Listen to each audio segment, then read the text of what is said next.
What is lucid dreaming?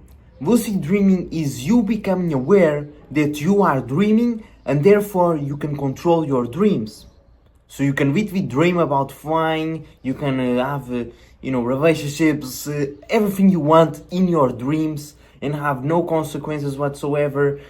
And therefore you live a second life with me, man. How crazy is that? How crazy is that? So essentially, to put everything into a better perspective, imagine right now, you're with me, okay, you're watching this video, and you just realize that you're dreaming. Oh, I'm dreaming. And you can start doing anything you want, man. So why lucid dreaming in the first place? Why want to lucid dream? Because 99% of people never lucid dream in their life. And most people don't even have dreams, that's what they say. But they do have dreams, and if you have that issue of not having dreams, we'll fix that, okay? So why lucid dream in the first place? Why do I want to control my dreams and do whatever I want? Number one, it unlocks your creativity, so you become a lot more creative. It allows you to get ideas from your subconscious mind, so you can then apply them into real life, in your business, in your relationships, in solving problems you're having on your day-to-day. You can go into your subconscious, and pick ideas from there, from your dreams, man. Then, as I said, allows you to have access to your subconscious, because when you fall asleep, the wall between the conscious and the subconscious disappears. And now, things in your subconscious start to drift away into your conscious. And if you can enter your dreams and be conscious in there, you can then find as much things possible in the subconscious, man. Then it allows you to escape reality. If you do not like about your life, you can always go into your dreams and live a perfect life. And let's say one day you end up in jail, which I hope it doesn't happen, man, okay? I hope it doesn't. Don't do that. Don't do anything illegal to go to jail, man. But let's say that you did went to jail. Lucid dreaming would probably be the only thing that stops you from shagum your gums in there, because you can dream about the perfect life while you're closed, you're in a bad environment. Then you can have relationships with a person you fantasize about. You can beat enemies, people that have betrayed you, and release your emotions towards them in the dream.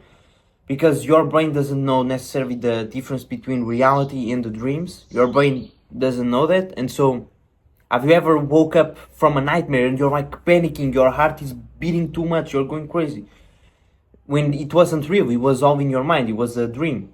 Your brain can't distinguish. And so if you release stuck emotions, you fight a person which betrayed you, and you release all that pain in the dream, just like that, you will also release all that emotional trauma in real life. It's a really good way to deal with trauma, for example. You can also meet famous people in there, like philosophers you look up to and they have died already. You can speak to them. You can speak to Aristotle or Alexander the Great, or even people of your family that have passed away. You can speak to them, man.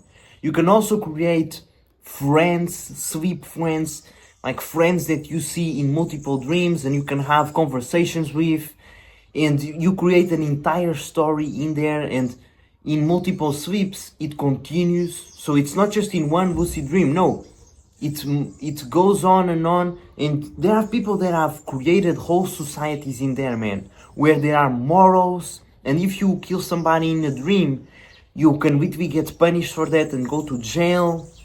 And there are people that have also bended time, man. Bended time in dreams. So, have you ever watched Rick and Morty? There's an episode where he goes to get some wine in this universe. And then he asks help to bring the wine to his universe. And just like that, the man in the other universe helped him out, came to his universe for like 2 seconds, and then he came back to the other universe, and his wife was freaking dead, and his son was already a man, because those 10 seconds in the other dream, in the other reality of the Rick and Morty reality, was the same as 15 years in the other reality. And there are people that have tricked their brain into this, and they say they have spent years in lucid dreams, in this whole new reality, because they bend the time right there, man. And so pretty much there are no limits on what you can do in lucid dreams, man. No limits. If somebody ever tells you, don't do this in a lucid dream, they're lying to you, man. There are no limits. You can do whatever the hell you want. Literally anything, you can put your mind to it, you can make it happen. It's like Rick and Morty, okay? Imagine Rick and Morty, you can enter multiple universes and do whatever you want. It's the same thing in there, man. Lucid dreaming is pretty much living in a Rick and Morty world, okay? That's what it is. And so just like that, man, I think it's one of the most useful skills in the world, because how much time do we sleep in our entire lifetime? About 30%, maybe even more. So if you are going to be sleeping that amount of time, shouldn't you master dreams to use that time you're sleeping to be as productive as possible, to then have the best life in the real life? And also dreams are part of life, so you should master them. You would be ashamed to live an entire life and never master your dreams, never be able to lucid dream, man. That's terrible. Unfortunately, that's 99% of people. They don't even know you can do these things, man. And that's really unfortunate.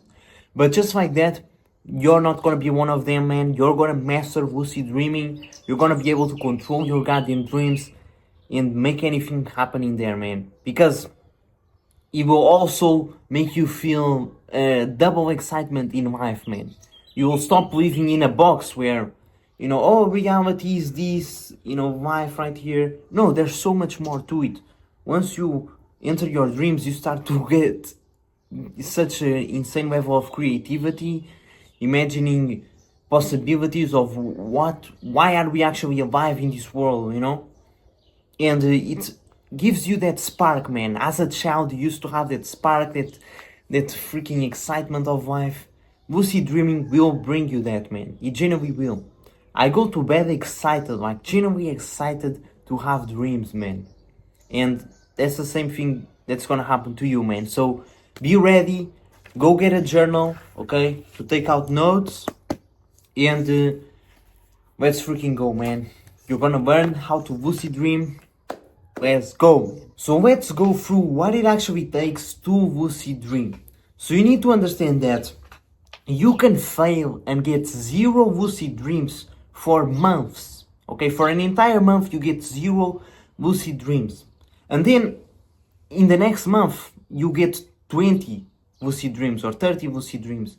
So this is something that has to do with kind of doing it the right way, and then you get a lucid dream pretty much guaranteed. If you do something a bit wrong, you forget about it, don't apply it correctly, you most likely won't get a lucid dream. And so you can have these drastic results where in 1 month you get 0 and then in another month you get 20 lucid dreams, okay? It has to do with the way you're doing it.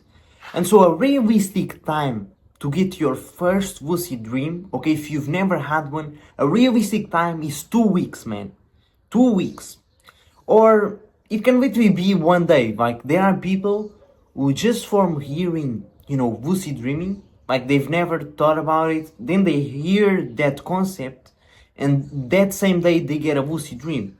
So these are just some kind of metrics I'm giving you, but don't set your expectations on this. Just try it out and you can literally have a lucid dream today or in 1 week or in 2 weeks. It's definitely reasonable, okay?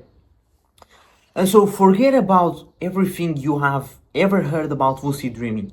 Any advice you've heard, man, it's better for you to forget about it and just listen to the advice I'm gonna give you, because most of the advice out there is misinformation and people overcomplicate it so much, man. They overcomplicate so much because they're just trying to get some views or just trying to seem smart, make a 2-hour long video, man, when it's actually pretty easy. Okay, so you need to understand also that this will not mess up your sleep. If you're scared about this messing your sleep, it will not, okay? And I'll explain to you why it will not mess up. If you ever get any as I am explaining, you think, oh, I can't do this, it will mess up my sleep. No, it won't, okay? And I'll explain you why it won't.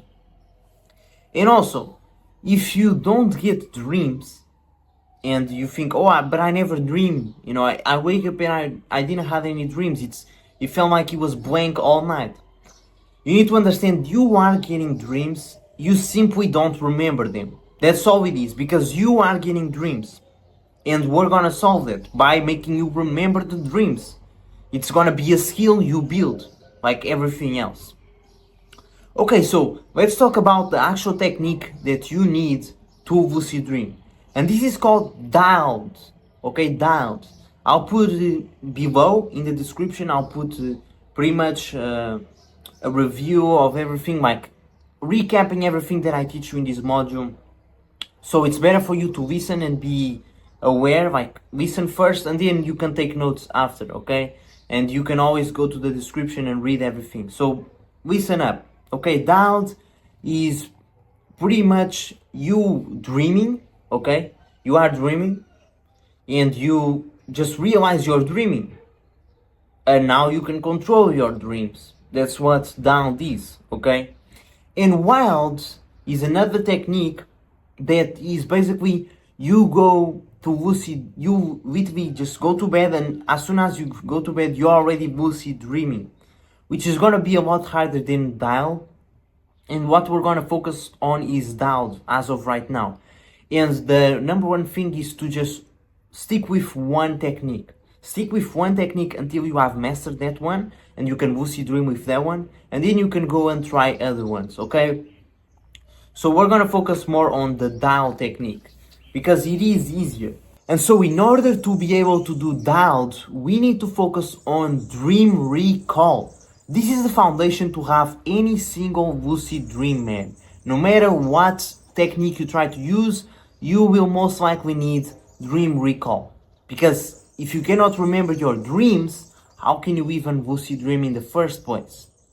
And let's say that you were able to lucid dream. If you woke up and you didn't even remember the lucid dream, what was even the point? You know, you didn't even knew you had that lucid dream. So a good dream recall is remembering 2 to 3 dreams a night, because we have multiple dreams at night. And if you study sleep cycles, as we fall asleep, we go into deep sleep, then light sleep, deep sleep, light sleep, multiple times through the night.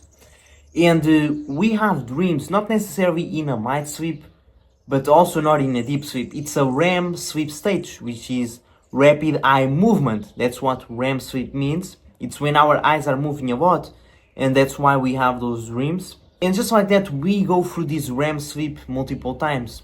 At the beginning of the night, it isn't gonna be like vivid dreams. It's gonna be like some thoughts, some vague stuff, and deeper in the night, it's gonna be a lot more vivid. That's why we remember our last dreams and not, you know, the first dream we had during the night. No, we remember the last ones, because those were the most vivid. And so a good dream recall is you being able to remember 2 to 3 dreams a night. And if you say, man, I don't even have dreams, don't worry, because I used to also have no dreams, but now I can literally remember any dream I have, like 2 to 3, I can remember them. And also, you can have more than one lucid dream a night, because if you can have multiple dreams a night, you can also have multiple lucid dreams a night. And this is how we're gonna fix the dream recall then, okay? How we're gonna sort the problem out of not having dreams or not remembering them. That's what we're gonna fix right now, okay? So actionable steps is for you to get a dream journal. So this is a habit that I've had for the past 2 years, which is always writing my dreams, man. And if you say, oh, I don't remember my dreams, try to remember your dreams. If you put that intention every day, as soon as you wake up, of, I'm gonna write my dreams. And perhaps you don't even remember, but you get some vague idea of like something you felt, some emotion or some thought you had, just write it down. Because just the simple fact of you putting the intention of every day, as soon as you wake up, I'm gonna think about my dreams and write them, your brain is gonna become way more intentional into remembering the dreams. And therefore, maybe it will take you like 1 week, 2 weeks, but you will start to be able to remember your dreams and write them down. And then another technique is dream delving. Okay, so these are the two techniques to improve your dream recall. And you can note this down or copy in the description because it's all there. Okay, dream journaling and dream delving.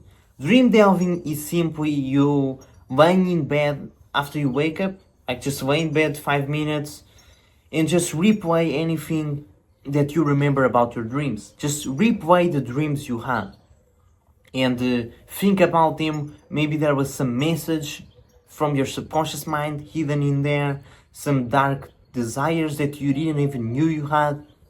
You just try to replay your dreams and analyze them a bit, okay?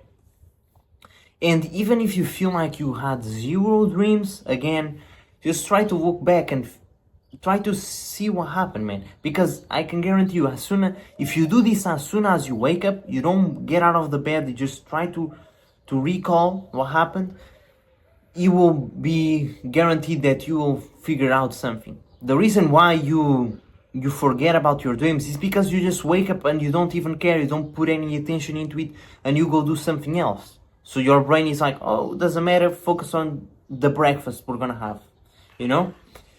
And so the formula is simple. The more attention you put onto it, the more you remember it. It's as simple as that. If you look at this, look at this, what cover was it?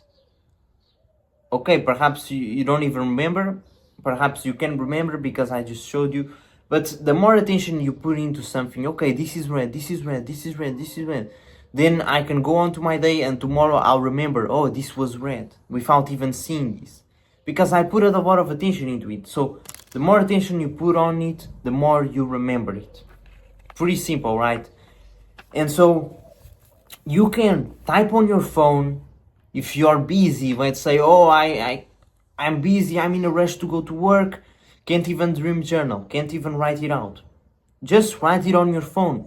On your notes app, write it out, or in the community, go write it out, man. You can, there's a section in there just for this, for lucid dreaming. Go write that down. Go write your dreams in there, or in the Notion dashboard, or you write a voice note, okay? You say a voice note, record a video saying your dream.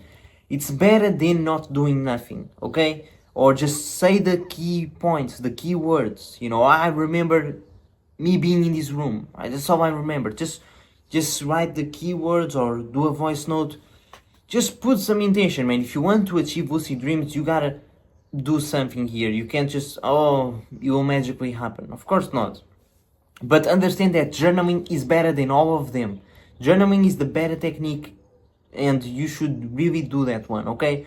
Journaling is the best one. So dream journaling, get yourself a journal just like this one, and every day as soon as you wake up you write your dreams. And if you don't have time, you just write some keywords, and later on in the day you come back and you try to remember everything and you write even deeper. And so let's talk about some things that can repress your REM sleep, which is when you have dreams. So if you have bad REM sleep, you can have no dreams, not remember them. So you need to have consistent and long sleep. The longer sleep you tend to have, the more vivid dreams you will have, because as of what I mentioned, when you go to bed, these initial dreams aren't vivid, the last ones are more vivid. So if you sleep longer, you will have more of those vivid dreams. And you gotta fix your circadian rhythm, of course, so avoiding artificial light, going to bed, with the sun, watching the sunrise, watching the sunset, going to bed early. Pretty much fix your circadian rhythm, okay? If you feel tired as soon as the sun goes up, that means you have good circadian rhythm. You aren't messing yourself up with artificial light.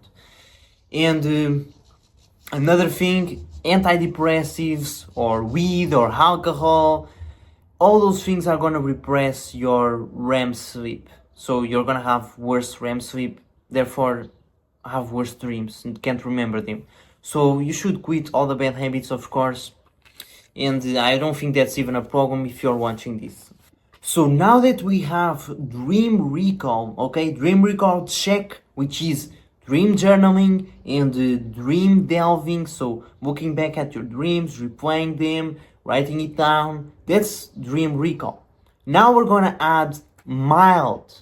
So this is the formula for dialed, which is the easiest lucid dreaming technique. It's dream recall and mild, which I'll explain you right now. You don't need to understand what it actually means, mild, whatever. That's just names somebody gave. So mild is you setting intention that you're going to be dreaming. For example, you're gonna say, oh, I'm gonna clean my room tomorrow at 7 p.m. You're gonna be way more likely to go do that, right? Tomorrow you're gonna clean your room at 7 p.m. or I'm gonna go to the grocery store and get some milk. As you're saying this, you are activating your perspective memory, which is you. By saying this, you visualize yourself like doing that certain task. You visualize yourself at 5 p.m. getting the milk in the grocery store. This is perspective memory, where you set intention and most likely you're gonna do it, right? If you usually say things like, oh, I'm gonna clean my room at 5 p.m. and then you forget about it, that means you probably have a bad perspective memory and you should be focusing on improving that, which is just sticking with your word, is saying something and then doing it, pretty much. And so we gotta do the same thing with sleep. We gotta set the intention to realize we are dreaming when we go to dream. So as you're in bed, you set the intention of, I'm gonna remember that I'm dreaming. And bam, as you're dreaming, you set the intention, you're gonna remember, okay, I gotta realize I'm dreaming. And you realize you're dreaming while you're dreaming, therefore you can become aware and start controlling your dreams. That's simply what mild is, man. And what you can do also is, before bed, imagine you're in your last dream. So replay the dream which you had journal about in the morning, replay it, and daydream about that dream right there. Think about being in the dream again. And as you're in your last dream, you become lucid. Even if you weren't lucid, you just become lucid in that dream and you change up things. And you start being able to control the last dream you had. You replay that, okay? And just like that, you are setting a real intention, man, to realize in your next dream that you are dreaming and that you can change things. It's pretty much visualization. If you go back into your old dream, your last dream, and you visualize yourself being able to control your dream, on your next dream you can then control your next dream. So it's all about setting a real intention, man. And you need to understand, it's not going to be as easy as setting the intention of cleaning your room. Oh, I'm going to clean my room at 5 p.m. It's going to be harder because when you're in your dreams, you're asleep, man. So your brain is a bit off, not like in real life where it hits 5 p.m. and you're like, oh, I said yesterday that I was going to clean my room at 5 p.m. I just remembered, let's go clean the room. It's going to be harder because you're asleep. So you need to do this 10 minutes before bed. The more intention you put, the better, man. You should stop setting the intention and saying to yourself, I'm gonna wake up, I'm gonna remember that I'm sleeping and that I'm dreaming in 4 hours, 5 hours. You should only stop doing that once you have full confidence that you have set enough intention to then be able to wake up. That's the metric you should go for, man. You should know exactly, yeah, man, I've done enough intention, I know I'm gonna wake up. I'm a person who sticks with my word. I've already set all this intention, let's do it. I'm gonna wake up. And you are most likely going to remember you're sleeping, you're dreaming, and then in your dreams you're able to start living in there, man. And so a good thing you can do is perspective memory training, which is setting intention on a day-to-day, okay? You say, I'm gonna go to the beach at 5 p.m. And then it hits 5 p.m, you remember what you had said and then you do it. You go to the beach. Or you say, I'm gonna record this video at 2 p.m. and then you do that. It's pretty much just developing an iron word, as I said. So it's perspective training, okay? That's what it is. Perspective memory training. You can go more in depth and research on improving this, but pretty much it's having an iron word where you say something and you do it. It's that simple. Now let's talk about awake back to bed. What this is you waking up 4 to 5 hours after you went to bed. So let's say that you went to bed at 10 p.m. What you want to do is wake up at 3 a.m. around that time, okay? And this is not going to mess up your sleep. Because as I mentioned, we are constantly going through this light sleep, deep sleep, light sleep, deep sleep. And so we actually wake up through the night multiple times. Not fully waking up, but almost there. And our body follows this perfect clock, which is the circadian rhythm. If your circadian rhythm is on check, you watch the sunset, you watch the sunrise, your light environment isn't messed up, so your body has the right timing inside of it, you can simply say, body, wake up at 3 a.m. And therefore, you will wake up at 3 a.m. I can guarantee you, man, I've done this so many times where I say to myself, I'm gonna wake up at this time, and I always do it. If my circadian rhythm is on the right pattern, if you have a messed up circadian rhythm, like you're awake at midnight with artificial light, your brain doesn't know what time is it, like it thinks it's still daytime because of the artificial light. So you need to have good circadian rhythm. And so you can literally say, body, wake up at 3 a.m. And your body will make sure it wakes up at a light stage of sleep. Your body will not just randomly wake up at deep sleep. That's if you use an alarm clock, which you should not be using. You should be just setting the intention of wake up at 3 a.m. And you wake up in that light stage and then you are able to fall asleep with no issues again. And so you should not be using an alarm clock for this. You should be using your intention, saying to your brain, I'm gonna wake up at 3 a.m., 4 a.m. You know, when you go to bed, you calculate 4 to 5 hours after. What is that? And you just follow that. Or you can also drink lots of water. That's also a good technique to then, you wake up at night to go to bathroom. But I mean, you can piss yourself if you do this too much, so it isn't the ideal, okay? So you just need to have a good circadian rhythm and set the intention. And as a last resource, you can use an alarm clock, but make sure to calculate the sleep cycles using a sleep cycle calculator.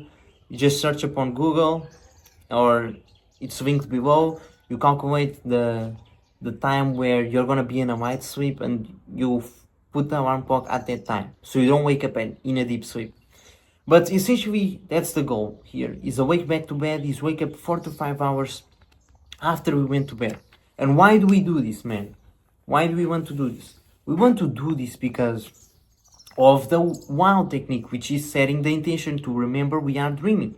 If we set this intention, literally right before we're about to have some vivid real dreams, which is at the end of our sleep, so if you wake up 4 to 5 hours later as we went to bed, we're gonna be so close to those vivid dreams.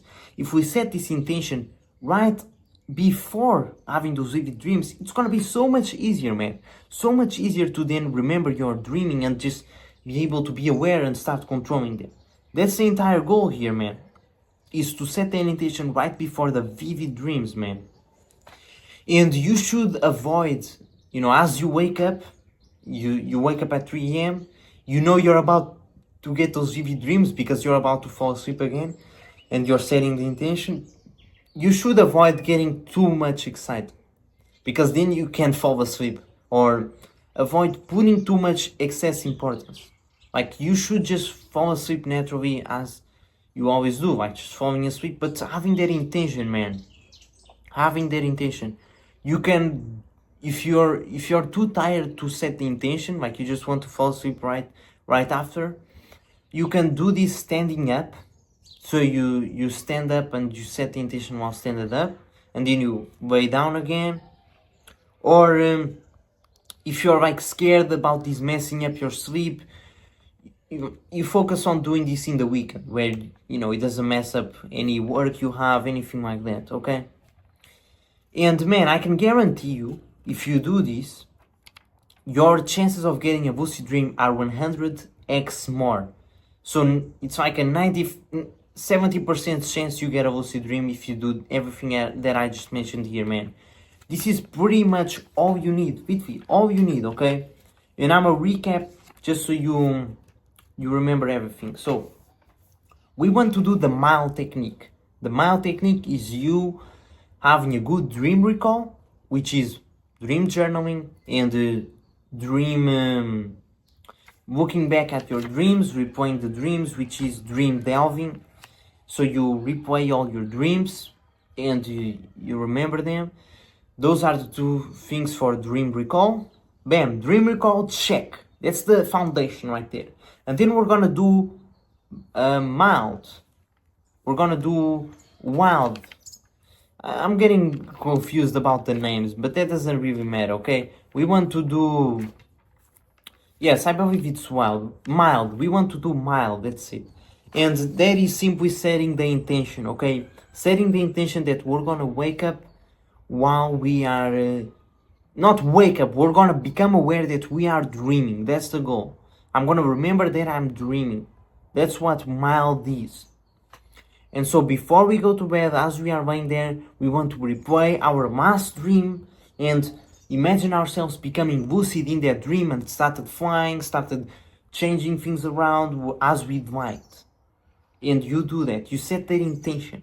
And then you're gonna do awake back to bed, which is 4 to 5 hours, you wake up and you set the intention closer to those vivid dreams. And this involves experiments. So if you know, I'm waking up 4 hours and you're like super tired, you don't even set the intention, you just fall asleep right after you woke up, then you want to push it to 5 hours.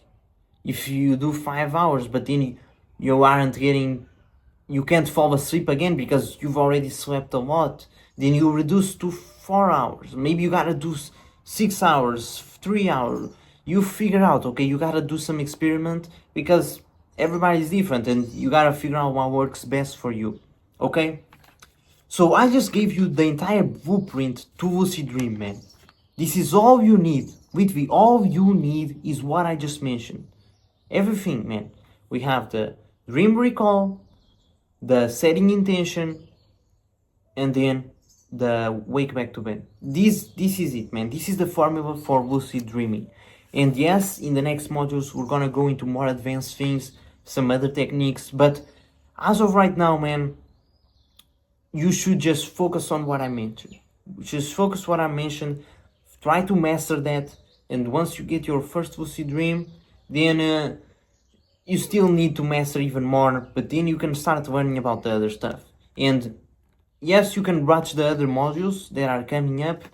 You can watch them because it will give you more perspective and put you more into this space of lucid dreaming, which can help you as we'll go more in other stuff like making the dreams more clear, things like that, dream control, things like that. Yes, that can help you to learn all those things. But the main thing, man, just is what I just taught you, man. That is it. The main thing to get lucid dreams is just what I taught you. And you should just focus on that as of right now. Every night, just focus on this, man. Just focus on what I mentioned. And you will lucid dream. If you do this for 2 weeks every single day, you will lucid dream. And yes, you will fail a lot. You will 100% fail a lot. And you will not have those lucid dreams perhaps when you start. At least that was my case. But you gotta focus on your success rate. So let's say you have a 0% success rate as of right now. Eventually you'll get your first lucid dream. Now that's a 10% success rate. You want to keep increasing it and focus on increasing that. And eventually you'll have a 70% success rate. And that should be your metric. You should not just give up because you're not seeing results. No, focus on increasing your success rate. Right now you're at 0. Let's try to take it to a 10%. You know, just have 1 lucid dream in a week. That should be the goal. And then let's try to do 2 lucid dreams in a week. You're increasing your success rate. That's what you should be aiming for, man. And so with it, we covered everything it takes to lucid dream, man. Another thing that I forgot to mention, if you struggle to remember dreams, a good thing to look for is symbols or people. So looking for symbols and people that repeat in the dreams, that tends to happen. And as I mentioned, analyzing the dreams, you try to see if you find anything like that that can help you to remember your dreams too. So we covered everything it takes for you to get your first lucid dream, man. I'm excited for this. And make sure you take action, of course. Make it happen. If you have any questions, ask in the community, ask on the WhatsApp, and we'll sort it out. Because you might be doing it wrong. For some reason, you might have heard something wrong, and you might be doing the technique wrong, and that way you have been trying, it's not working. Then text me in the community, man, and I will answer to you, and we'll make sure you're doing everything right. Okay, if you don't ask questions, then I can help you. So go ask questions if you have, go take action, and enjoy, man. Enjoy those lucid dreams. Let's talk about common issues that may happen to you in your lucid dreaming journaling. So for example, not having stable and clear dreams. You know, they feel a bit foggy and they're not clear what's going on. How do we actually fix this? So first of all, you need to understand your dreams are based on your expectations. If you think your dreams are going to be foggy and not clear, they most likely are going to be that way. And so don't even think your dreams might be like this in the first place if you haven't even had your first lucid dream yet. Go based on your own experience here. But I'm just saying this right here because somebody might have this issue, which can happen. And how do we fix this? It's simply putting attention into things, okay? The more attention you put into something, the clearer it gets. So if you're in a dream and it is a bit foggy, not clear, you can look at your hands and focus on your hands. You can look at a pen and see the details of it. You look at your surroundings and become more aware of what's going on. That's what you do right there, man, is set more attention into it. And this will allow you to stabilize and have more vivid dreams right there. Then another issue that might happen to people is having short lucid dreams. Oh, I only got a 5-second lucid dream. What do I do? You know, I only had 5 seconds. I just became aware that I was lucid dreaming and instantly I woke up. What's going on? You need to understand, first of all, congratulations, because there is progress right there. If you were having 0 lucid dreams and now you got 5 seconds, bro, that's progress right there, man. So congratulations. And it does take repetition. The more you do it, the better you get at it, and the more you will be able to control it, do certain things. So just gotta do more reps, okay? And you should see that as a win, not as a setback, because if you see it as a setback, you will keep failing. But if you see it as a win, you will get that winner's effect and want to keep winning right there. And another key to get longer lucid dreams is to immerse in the dreams. You must feel like the dreams are literally reality, man. It's like playing a video game. If you are playing a video game and you think, oh man, this is a video game, none of this is real, it's useless, what the hell am I doing? You don't want to play the game, right? What's the fun of it? But if you don't even think it's a game, you generally just play it for the fun of it, you immerse in it, you enter flow state, you're just playing, suddenly you can play for hours. It's the same thing with a lucid dream. You gotta immerse yourself in it. And what you can do is, for example, in a lucid dream, pick up a rock and drop the rock and hear the sound of the rock dropping. Or lick a rock. You can lick anything you want and just taste it. You can hear sounds, touch things. That's what you gotta do. Use your sensations like if you were in real life, man. It's the same thing. That's how you immerse yourself in it, is by playing the game, not by, questioning the game, what's going on. No, you gotta immerse yourself. Then other problems that might happen is, if you aren't getting clear lucid dreams, maybe you are not even getting them at all. The main issues can be from inconsistent sleep schedule, so a bad circadian rhythm. It can also be from insomnia. It can also be from bad dream recall, which is literally the main thing. The 80% of results come from this. So you know that rule of 20% of actions give you 80% of results. The dream journaling will give you 80% of results because the foundation is dream recall, and that comes from dream journaling. Then another issue can come from switching techniques. You're constantly trying new things and nothing's gonna stick. You aren't actually mastering one thing, so you can't win. Then burnout. Burnout is when you're trying too many things and you aren't seeing results, so you feel like quitting. The truth is, it isn't about you trying too many things, it's about you having bad expectations. Because if you were trying everything and you knew, man, you would have your lucid dream in 10 days. Like, no matter what you do, you're gonna have it, man. I just gotta keep doing it. Then you would keep doing all the things you gotta do and to get the lucid dream. But the problem is, you just think it's not possible. You think, it's never gonna happen. That's why you quit, man, right there. And so you are not trusting the process. That's the real issue. It's not burnout, it's you not trusting the process. And you not believing you're going to win and be able to lucid dream. That's the issue. But it does take repetition. You gotta trust the process, man. Another issue that can happen is lucid dream anomalies. Now what this is you basically can't move, you can't see in your dreams, and even after you wake up, you also can't sometimes move or see. Like, it's okay, that's not right. Let's repeat. Then another issue that can happen is lucid dream anomalies. So this is basically you in your dream, you can't move, you can't see. This is the issue. Okay, and me personally, I've never had this, but there are a lot of people who have experienced this, so I'm gonna tell you how to fix this. Okay, so as I said, your dreams are based on your expectations. And so if you start to visualize the environment around you, if you can't see, you start visualizing the environment around you, which you can do in real life. If you close your eyes, you can visualize, how would things look around you. Okay, I got this table here, I got this book, I can visualize them. And then in a dream, as you're visualizing it, it then starts to appear and you can see again. The same thing with you can't move. You visualize yourself moving your arms, your legs, which you can also do in real life, right? And therefore you can then start move your arms and legs. This is how you fix the lucid dream anomalies. Then another issue which I've never dealt with is ending up in a void. So there are people who say they end up in these black holes where there's nothing. It's like they're in the void of Minecraft or something. The way you get out of this is to visualize yourself in another place. You visualize yourself in another room. And this is also how you're going to teleport to it, is you visualizing you're in the other room. And without the anomalies, you teleport by also visualizing. You imagine a door in front of you and the place you want to go, behind the door, you can also do that.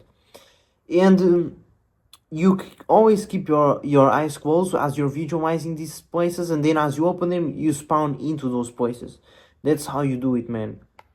Then another issue that can happen is sleep paralysis, which is basically you wake up in real life and you can't move and you start hallucinating some things, and maybe a lot of the times it's associated with like monsters.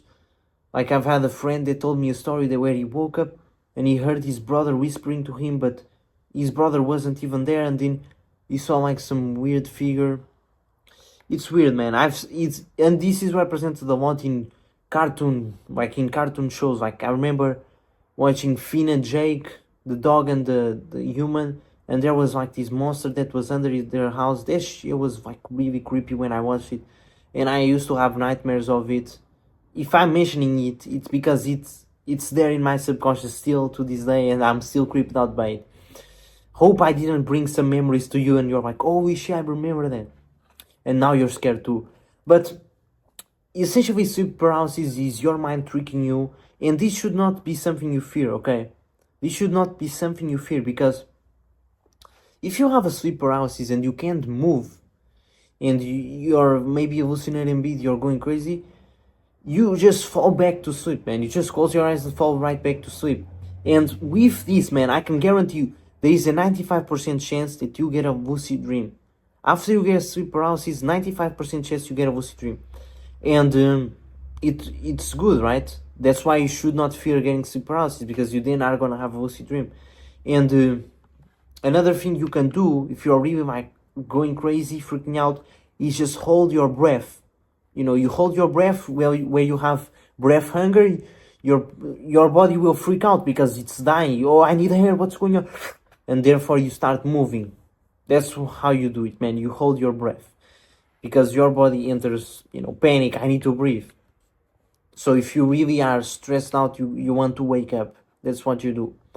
But you shouldn't really fear sleep paralysis, because it's also like you facing your own mind. You realizing that none of it is real. It's just your own mind playing you tricks.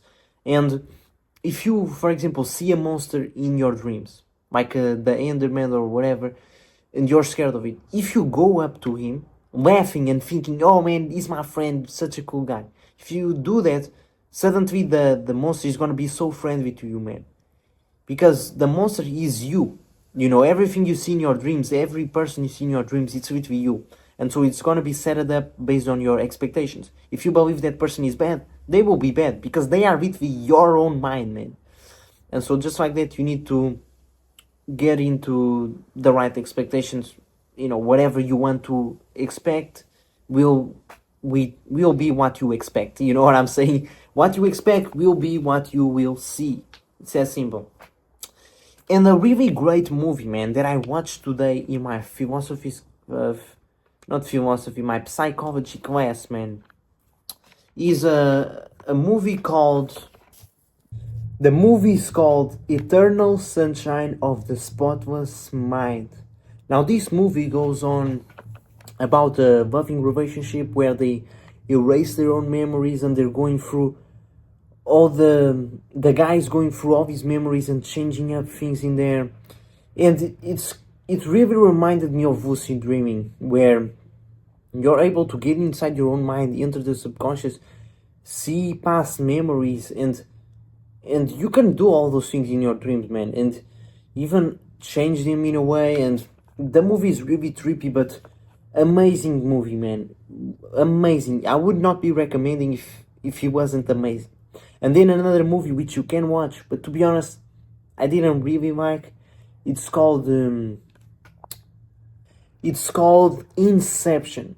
To be honest with you, I didn't really like this one, because there was really no like deep story behind it. But it has to do with them entering different realities and entering each other's minds and kind of like dreams. So I mean, you could watch that one, but to be honest, didn't found any like valuable lesson in it. And perhaps you already know that movie.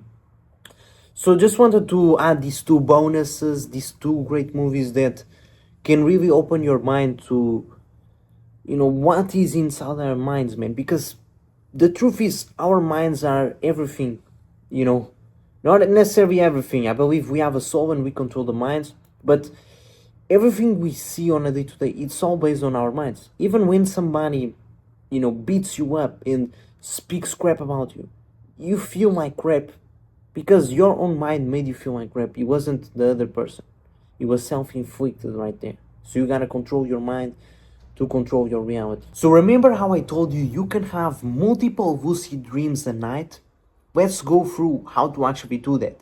So this is a simple technique called dialed, which is basically as soon as you wake up from a lucid dream or a normal dream, you simply close your eyes, you don't open them at all, and you just fall right back to sleep. It's as simple as that. Because when you wake up, you're still in that, froggy state, you're still in REM sleep, light sleep, you just woke up for a brief second, and you can easily get back into the REM sleep. That's why we hit the snooze button and we fall right back to sleep, man. It's as simple as that. And so you can do this for like 10 times, man, in a row, and get 10 lucid dreams.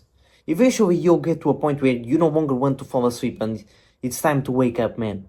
And just like that, you can easily enter a vivid lucid dream, man. Because as soon as you woke up from a dream, you are now in that stage of getting those vivid lucid dreams. So you can just say to yourself, I'ma remember I am sleeping, I'ma remember I am sleeping. and just fall right back into it and catch yourself in a lucid dream. It's perfect, man. Now here's an issue that can start happening is you getting false awakening. And the more you do lucid dreaming, the more you are prone to having this, which is basically just getting a false sense that you woke up, where you woke up, but it was in your dream, not in real life, man. And so the way to know if you're actually awake or not awake, because this is very important, is with reality checks. You know, you don't want to think you're dreaming and you start killing people, having sex and doing all this crazy stuff, jump off a building, but no, you're alive still and you think you were dreaming. I know it's pretty hard to make that happen, but let's say you become so obsessed with lucid dreaming, it might happen. Or you think you're awake, like in your dreams, but no, you're actually dreaming. And so you do a reality check to see if you're actually in the real world or dreaming, and you realize, oh, I'm not dreaming. No, I am dreaming. And then you become aware of your dreaming, and you are able to lucid dream right there. So this is why reality checks are important. And so reality checks are basically things you do, like pitching your nose and trying to breathe. And in the real life you can do that, right? But in your dreams you will be able to. And so you're dreaming and you try to do this, you can breathe. You doing this can make you realize, wait, I'm dreaming, and then you become aware and you start to be able to lucid dream. And people put a lot of importance in reality checks, like you gotta do them, 50 times a day. But to be honest, a lot of the times in the dreams, you literally do a reality check in there and you don't even realize it didn't work, I'm dreaming. A lot of times you don't even realize. It's more like you realize you're dreaming, you do a reality check just to confirm you're dreaming. A lot of the times it's like that. So the technique of holding the nose and breathing, this is the best one. Then you also have keeping your eyes closed and biting your tongue, which is what you can do if you're doing the dialed technique, where you woke up from a dream, you stay with your eyes closed, you don't want to open them. So if you want to double check if you're awake or actually sleeping, you just bite your tongue. Just bite your tongue, man. And if you feel like you biting your tongue, like a normal feeling, then yeah, you're awake. If you don't feel anything, your teeth go through the tongue, then you're dreaming. Then you can also try to pass your hand through your finger, through your palm. If it goes through, you're dreaming. And you can also do this, try to pass them through each other, or and pretty much just like that, man. Those are the best reality checks right there, man. And you might think, man, what the hell? Why am I gonna do reality checks? I clearly know when I'm dreaming and when I'm awake.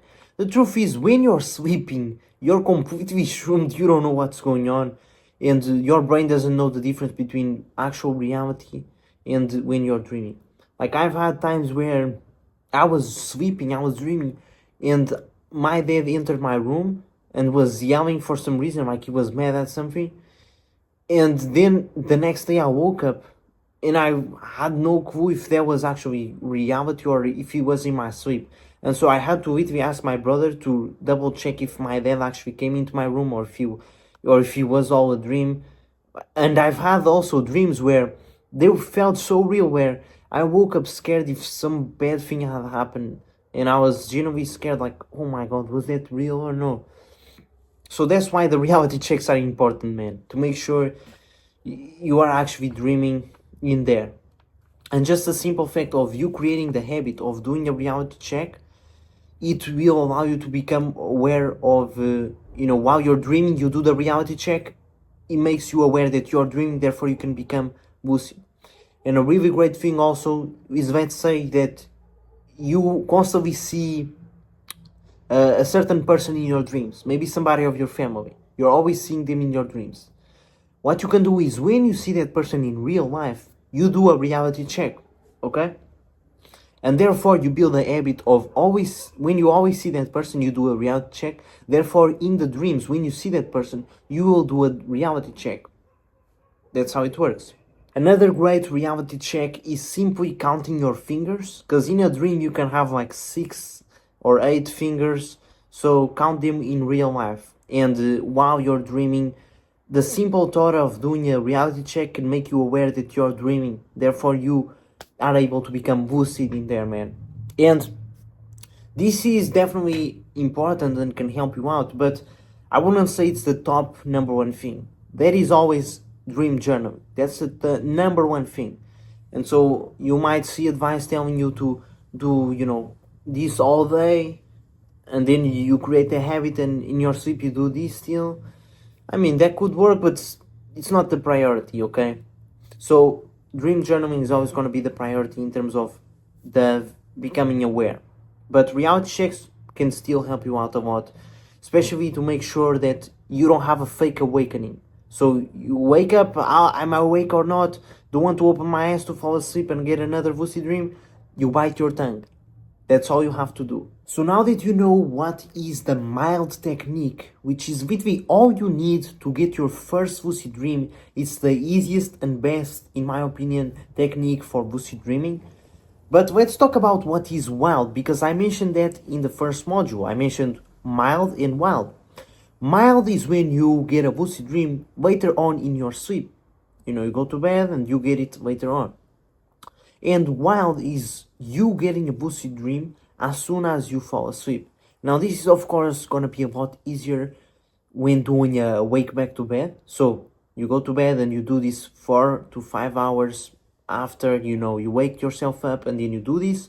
Or you can also try to do it while you're taking a nap. It can also work in there. And so essentially what wild is having an anchor. And if you have seen the Andrew Tate clip of him on a private plane, on a private jet, he talks about this, where he thinks of a word before going to bed, and he has to wake up and remember that word. And by him keeping this word in his mind while falling asleep, while being in sleep, this allows his brain to stay in a passive awareness state, where you're not fully asleep because you're still remembering this word, and therefore you can be in REM state and remember yourself to become aware that you're dreaming, because you're still thinking of that word. It was your anchor of reality into dreams. It's like you're throwing a person into a portal or into deep waters, and you have them attached to a string so you can pull them out of any second. It's the same thing here. We have an anchor to pull ourselves out of the sleep, like become aware that we're sleeping. And this anchor can be a word, can be a mantra, like I am dreaming, I am dreaming, I am dreaming. Or you're breathing, so you're focusing on your breath as you're falling asleep. Or any sound, you're focused on the sounds in your room. You're not judging them, you're just hearing. Or the feeling of the clothes, of the socks you have. And you're just aware of everything around you, just the feelings. This is your anchor right there. And as soon as you stop feeling these things, you're falling asleep you're falling into a dream, because you're losing touch with the reality around you. And that's when you're falling asleep, dreaming, and then it's so easy to become aware that you're dreaming, because you were just awake 2 seconds, 1 minute ago. You have that anchor. And just like that, this is what wild focuses on. Okay, is you doing a wake back to bed, wake up 4 to 5 hours after, and having this passive awareness where you're still awake in a way, you're half sleep, half dreaming, and you just go in there. Have you ever had those trips, long trips with family, and you are falling asleep in the car where you're like this? Like the car is moving around, you're sleeping, but you're all, and then you wake up out of nowhere, and then you're back into it, and you can't distinguish between what is real, what is not. You're in that passive awareness. This is the goal here, okay? It's pretty much that. Let's talk about SSILD, which is basically a lucid dreaming hybrid technique, and I'll explain why. So basically what we want to do is a wake back to bed, so we want to fall asleep and wake up 4 to 5 hours later. And then what we want to do is close our eyes and focus on the darkness behind our eyes. And just focus on it. Like, don't try to visualize anything. Just focus on the darkness, man, of your eyes being closed. And do this for 30 seconds. And then, after that, you want to focus on any sounds you hear. Don't force any sounds to hear anything. No, just listen to anything that's going on. Just listen for 30 seconds. And then, after that, you want to focus on anything you feel. Your sheets, anything, man. Your socks. And you just focus on feeling. And this is a cycle right here for 30 seconds, okay? You want to feel for 30 seconds. And so this is all together 90 seconds. This is one cycle. And you want to do this 2 to 3 times. That's what you want to do. And by doing this, you get passive awareness that I mentioned in the wild technique, where you get the passive awareness, and this way you might enter a lucid dream straight up. That's why it's a hybrid technique, because if it doesn't work, if you don't get into a wild technique and you can't fall asleep, you don't get right into a lucid dream, you can't fall asleep, and what can happen is you go into a mild technique, into a mild lucid dream, where you get a lucid dream after a long period of sleep, This is why I said it's a hybrid, because after doing this technique, the SSILD, you can get a wild lucid dream or a mild lucid dream. That's why it's a hybrid. And this technique is really good if wild isn't working for you. And some people even say that this technique is better than the mild technique, the first one that I mentioned. But that comes down from your own experience. Different techniques work different for different people. You gotta see what works best for you. And you should really focus on mastering one technique, okay? Should not try to do multiple at once. Just focus on one, as I've mentioned. And another thing about the SSILD is that this is really good for overall good sleep, man. You do this before bed, it's much easier to fall asleep and feel more relaxed. Essentially, what you're doing here is kind of like a meditational practice. So it's pretty simple. So this is basically what SSILD is. No more explanation is needed, to be honest. And you should give it a try if you feel like the others aren't working. You should only focus at one technique at once, so don't overcomplicate it. See you in the next one. Let's talk about some more advanced tactics on lucid dreaming to make your lucid dreams better, man. Things like dream control, imagery rescripting, and you need to understand the foundation to all of this is dreams are built on your expectations. Okay, as I've mentioned before, dreams are built on your expectations because it's all in your mind, man. I even recommended you some movies just to get you more in-depth into this concept right here. And a big thing are schemas. What are schemas? So when I say the word bird, you immediately associate some words to it, like flying, wings, nest. You associate all these meanings to it, to the word bird. And so just like that, the same thing goes with, for example, as I am speaking to somebody that's not in my front, let's say there's nobody in my front, I'm speaking to it, my brain is going to associate that there is somebody behind me. If I'm speaking to the front, there's nobody there, then there has to be somebody behind me, and I'm speaking to that person, because I would not be speaking to nobody behind me. My goal is to speak to somebody behind me. There is somebody behind me, right? There is a schema too. And so by using these schemas, we can literally create anything in our dreams. Like, if you want to spawn somebody, some famous person, you want to be with them in your dreams, then you can speak pretending that there is somebody behind you, that they are behind you. You start speaking when there's literally nobody around. And your brain, because it has that schema of when it speaks to somebody, there's nobody in front of me, there has to be somebody behind me. Therefore, the person that you're trying to speak to will spawn behind you. Another thing you can do is, if you want to teleport yourself into a new place, into a different, environment in your dream, you can just spawn a door in front of you and you imagine that the place you want to go is on the other side of the door. Because you have this schema that behind doors, there is the place you want to go. There is another place, right, behind the door. So you imagine a door, you open it, and you will be at the place you want to be. You will have teleported right there. And so another thing is imagery rescripting, which is essentially you replaying your dreams after you woke up as you wanted them to go. So let's say you tried to dream and have a lucid dream, but you weren't able to. Or you tried to put a portal in front of you or spawn a certain person, but you weren't able to. You just replay your dreams as if you were able to do it, as if you had succeeded. That's what you do. That is what imagery rescripting is. And for example, you have never flied in the real world, right? Maybe you've never had sex and you want to do it in your dream. How are you gonna have that for the first time if you've never done it, you know? You need to be able to have this imagery rescripting where you visualize how it's like flying, how it's like teleporting. And therefore, you will be able to then recreate that in a dream, okay? And I don't recommend you try to have sex because that's not part of my values, like looking at a woman lustfully, even in your dreams. I don't know. I don't think you should do that. It's like reinforcing in your subconscious mind that you are a pervert, let's say.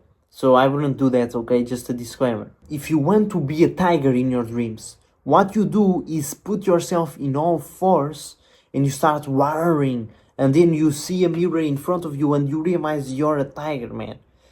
And just like that, you became a tiger because you need to fake it before you make it. That's how you do it. If you want to fly, you need to fake it that you already know how to fly. You know, you have the feeling of the wind beating you, and you be able to pretend that. Just like in the Matrix, the spoon is not real, man. And it's the same thing with your dreams. None of it is real, it's all in your mind, and you can make whatever you want out of it. You just need to change your expectations, change your own perspective, and therefore you will be able to have it. That's how it works, man. So see you in the next module. Decided to add this quick one just because of how important meditation is, man. In all areas of life, if you want to achieve anything, you need better focus, better relaxation, better control of your own body, your own emotions, and they all comes from meditation. So I'm sure you're already aware on how to do it. It's simply, you focus on your breathing. You don't even need to focus on it manually. You just breathe normal, man. Don't overthink. And you will then get some thoughts. You'll overthink about some crap. You then come back into your breathing. And that's one rep of meditation. And you constantly increase your mindfulness right there, man. And just like that, with meditation, you are now able to be more present in the moment. Therefore, you're able to become more aware of your dreams. You're able to, if you're getting hallucinations while you're falling asleep, you're able to kind of, not care about them, just like you don't care too much about your thoughts. The same things go with your hallucinations that might happen, and therefore you can fall asleep with no issues. You fall asleep easier, man.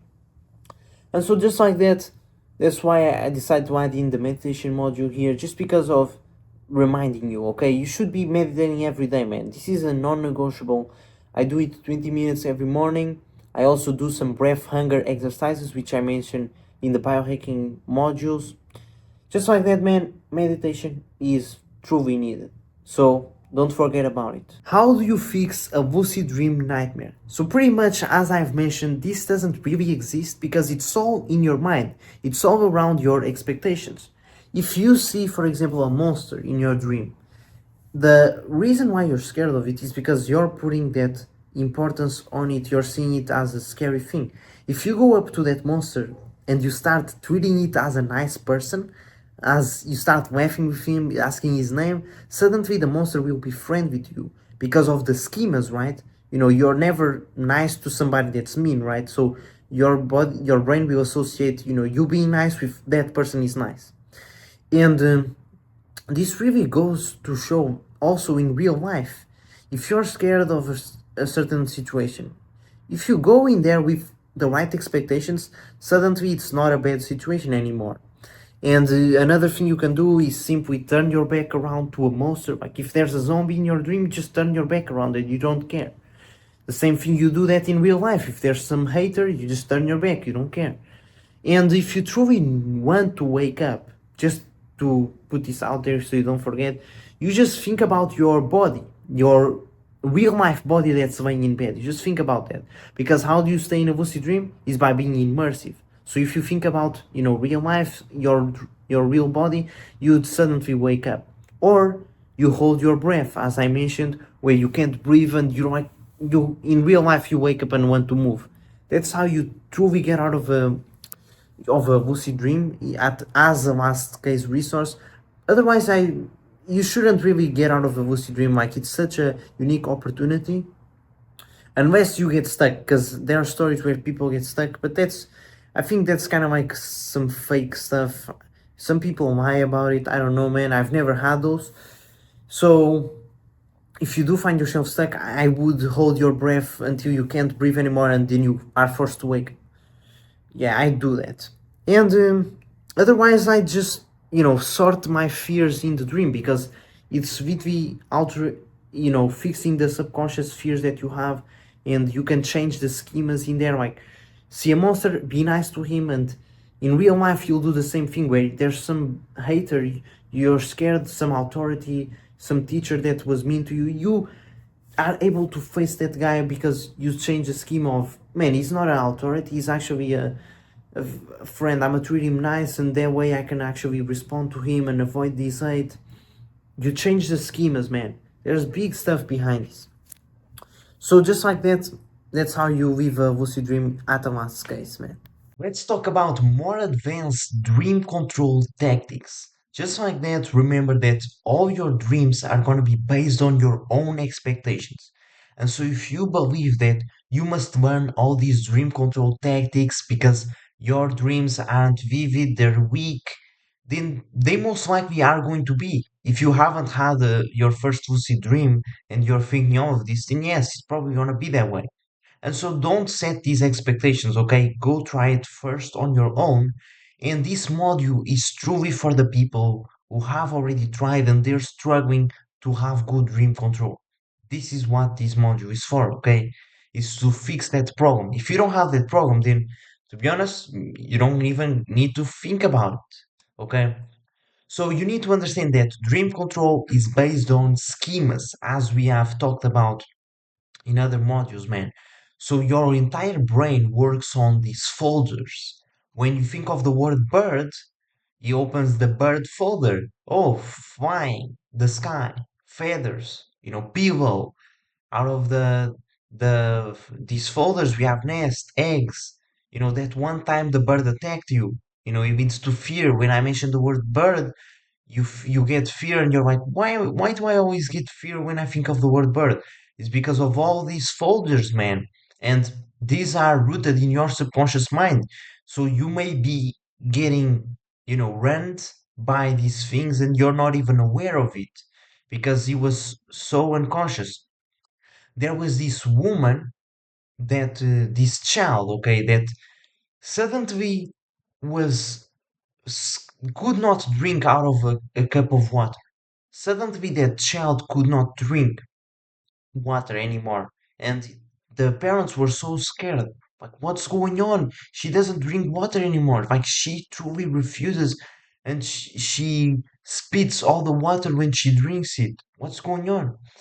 And then this girl went to like a psychologist, psychiatrist, something like that, and he was asking all these questions, trying to understand what is going on, and they revived a memory of this girl entering a room and she saw a dog licking and drinking water from a cup of water, and she became disgusted at it because she saw the dog drinking water out of a cup, and she associated, oh my god, that's disgusting, I'm not going to drink water out of a cup because the dog licked all of that.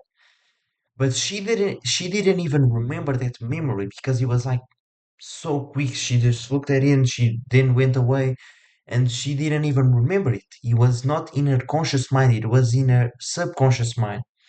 And so just like that, by looking at these folders, man, we can find what is in the unconscious and bring that to the conscious, and therefore take control of our actions, our reality, man. And that's how they fix the issue of the girl not being able to drink water. They bring that memory to the conscious, and therefore they solve the issue right there. And so this is really crazy, man. And just like that, in a dream, you might not be able to do certain actions because of the schemas you have built up.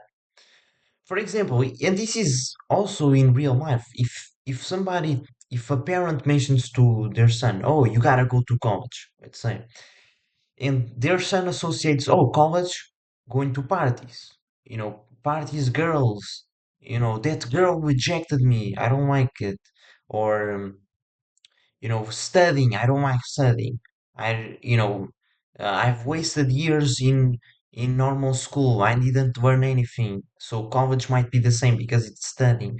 Just like that, the son heard the college word and associated all these bad experiences. Therefore, he's saying, "No, I don't want to go to college." While the dad, when he mentions the word college, he thinks of all the great times he had. The parties he went, the girls he had, the wife he met in college, the trips. Just associates all these good folders. Therefore, it's literally the same word, but totally different realities, man. And we have these schemas so that, when I'm speaking, I say the word bird and you aren't, oh, bird, okay, fly, uh, you know, nest. No, you already associate it. You're not like a dumbass. That's why we have these schemas. And so, just like that, in dreams, if we control and change the schemas, we can do anything in our dreams, man. And you need to understand hundreds of these schemas are happening at once during dreams without your conscious control. Just like in real life, man. And dream control is about asserting your conscious will on this environment, like giving instructions to your subconscious. That's what it is, man. Changing the is you setting conscious beliefs into the subconscious. So if brainwashed yourself into believing that birds could swim, you associated the schema bird with swimming, then you could have a dream of a bird swimming, which, you normally wouldn't have that. And so anything you read about dreams has the power to negatively or positively affect them in your dream control. And this is why everyone's dream will be different because we get different information. We are around different people. And with anything in your current life can affect your dreams, man. Because your dreams will be a reflection of your subconscious mind. And your subconscious is created through, what you see in real life. And so, Vitvi, you might not be aware as the girl which saw the dog licking the water. She was not aware of that, but that was completely running her life. And the same thing goes with your dreams. Things you see on a day to day, which you're not aware, you just forget, they are running your subconscious mind. Therefore, they will be running your dreams. And that's what we need to take control over. And so, dream control principles. Your schemas create anything. The more attention you pay something, the more detailed it becomes. So, for example, people, have dreams of their teeth falling off, and they're thinking, "Oh my God, my teeth are falling off," and it keeps falling off more, man. Your teeth keep falling off because you're putting attention into it. And just like that, if you want your teeth to stop falling, you just don't think about your teeth falling. You just kind of ignore it, and you focus on something else. You focus on what you can do. And this is so much deeper than, dreams. It's like real life. If you are worried about, oh, I can't jerk off, I can't do this bad habit, I can't smoke, I can't drink, I can't go to these parties, I can't. You're putting attention into it, you're gonna be most likely to do it, right? But if you think about the actions which you can do, the good habits, you're gonna do those good habits and naturally avoid to do the bad things. It's that simple, man. And so we generally need to be careful about what we put control over and the information that enters our brain, man. You should not be scrolling, you should not be randomly watching content on YouTube because that crap will, affect your subconscious. And when you're scrolling, you don't decide what's the information into your brain. No, you're just allowing somebody else to dictate that for you. So that's why I personally avoid scrolling as much as possible. The content I consume, it's always from books or programs I buy or YouTube videos I search about because I want to be the one that dictates what enters my brain. And also the people that I allow in my circle or that I listen to, I also decide, okay, this person has the results I want, I'm gonna listen to them. If he doesn't, then I'm not. If this person is, living a bad lifestyle, doing bad habits, I'm simply not gonna listen to them. I don't want them to affect my subconscious because it truly affects you, man, really deep. And like, I used to be very addicted to, porn, and I had dreams. Like, I was so addicted that my dreams became of that, and I started dreaming of that. It's a pure reflection, If in my real life I was always watching that, then bam, my dreams are gonna be a reflection. And so your dreams can definitely tell a lot of the direction you're going in your life, man.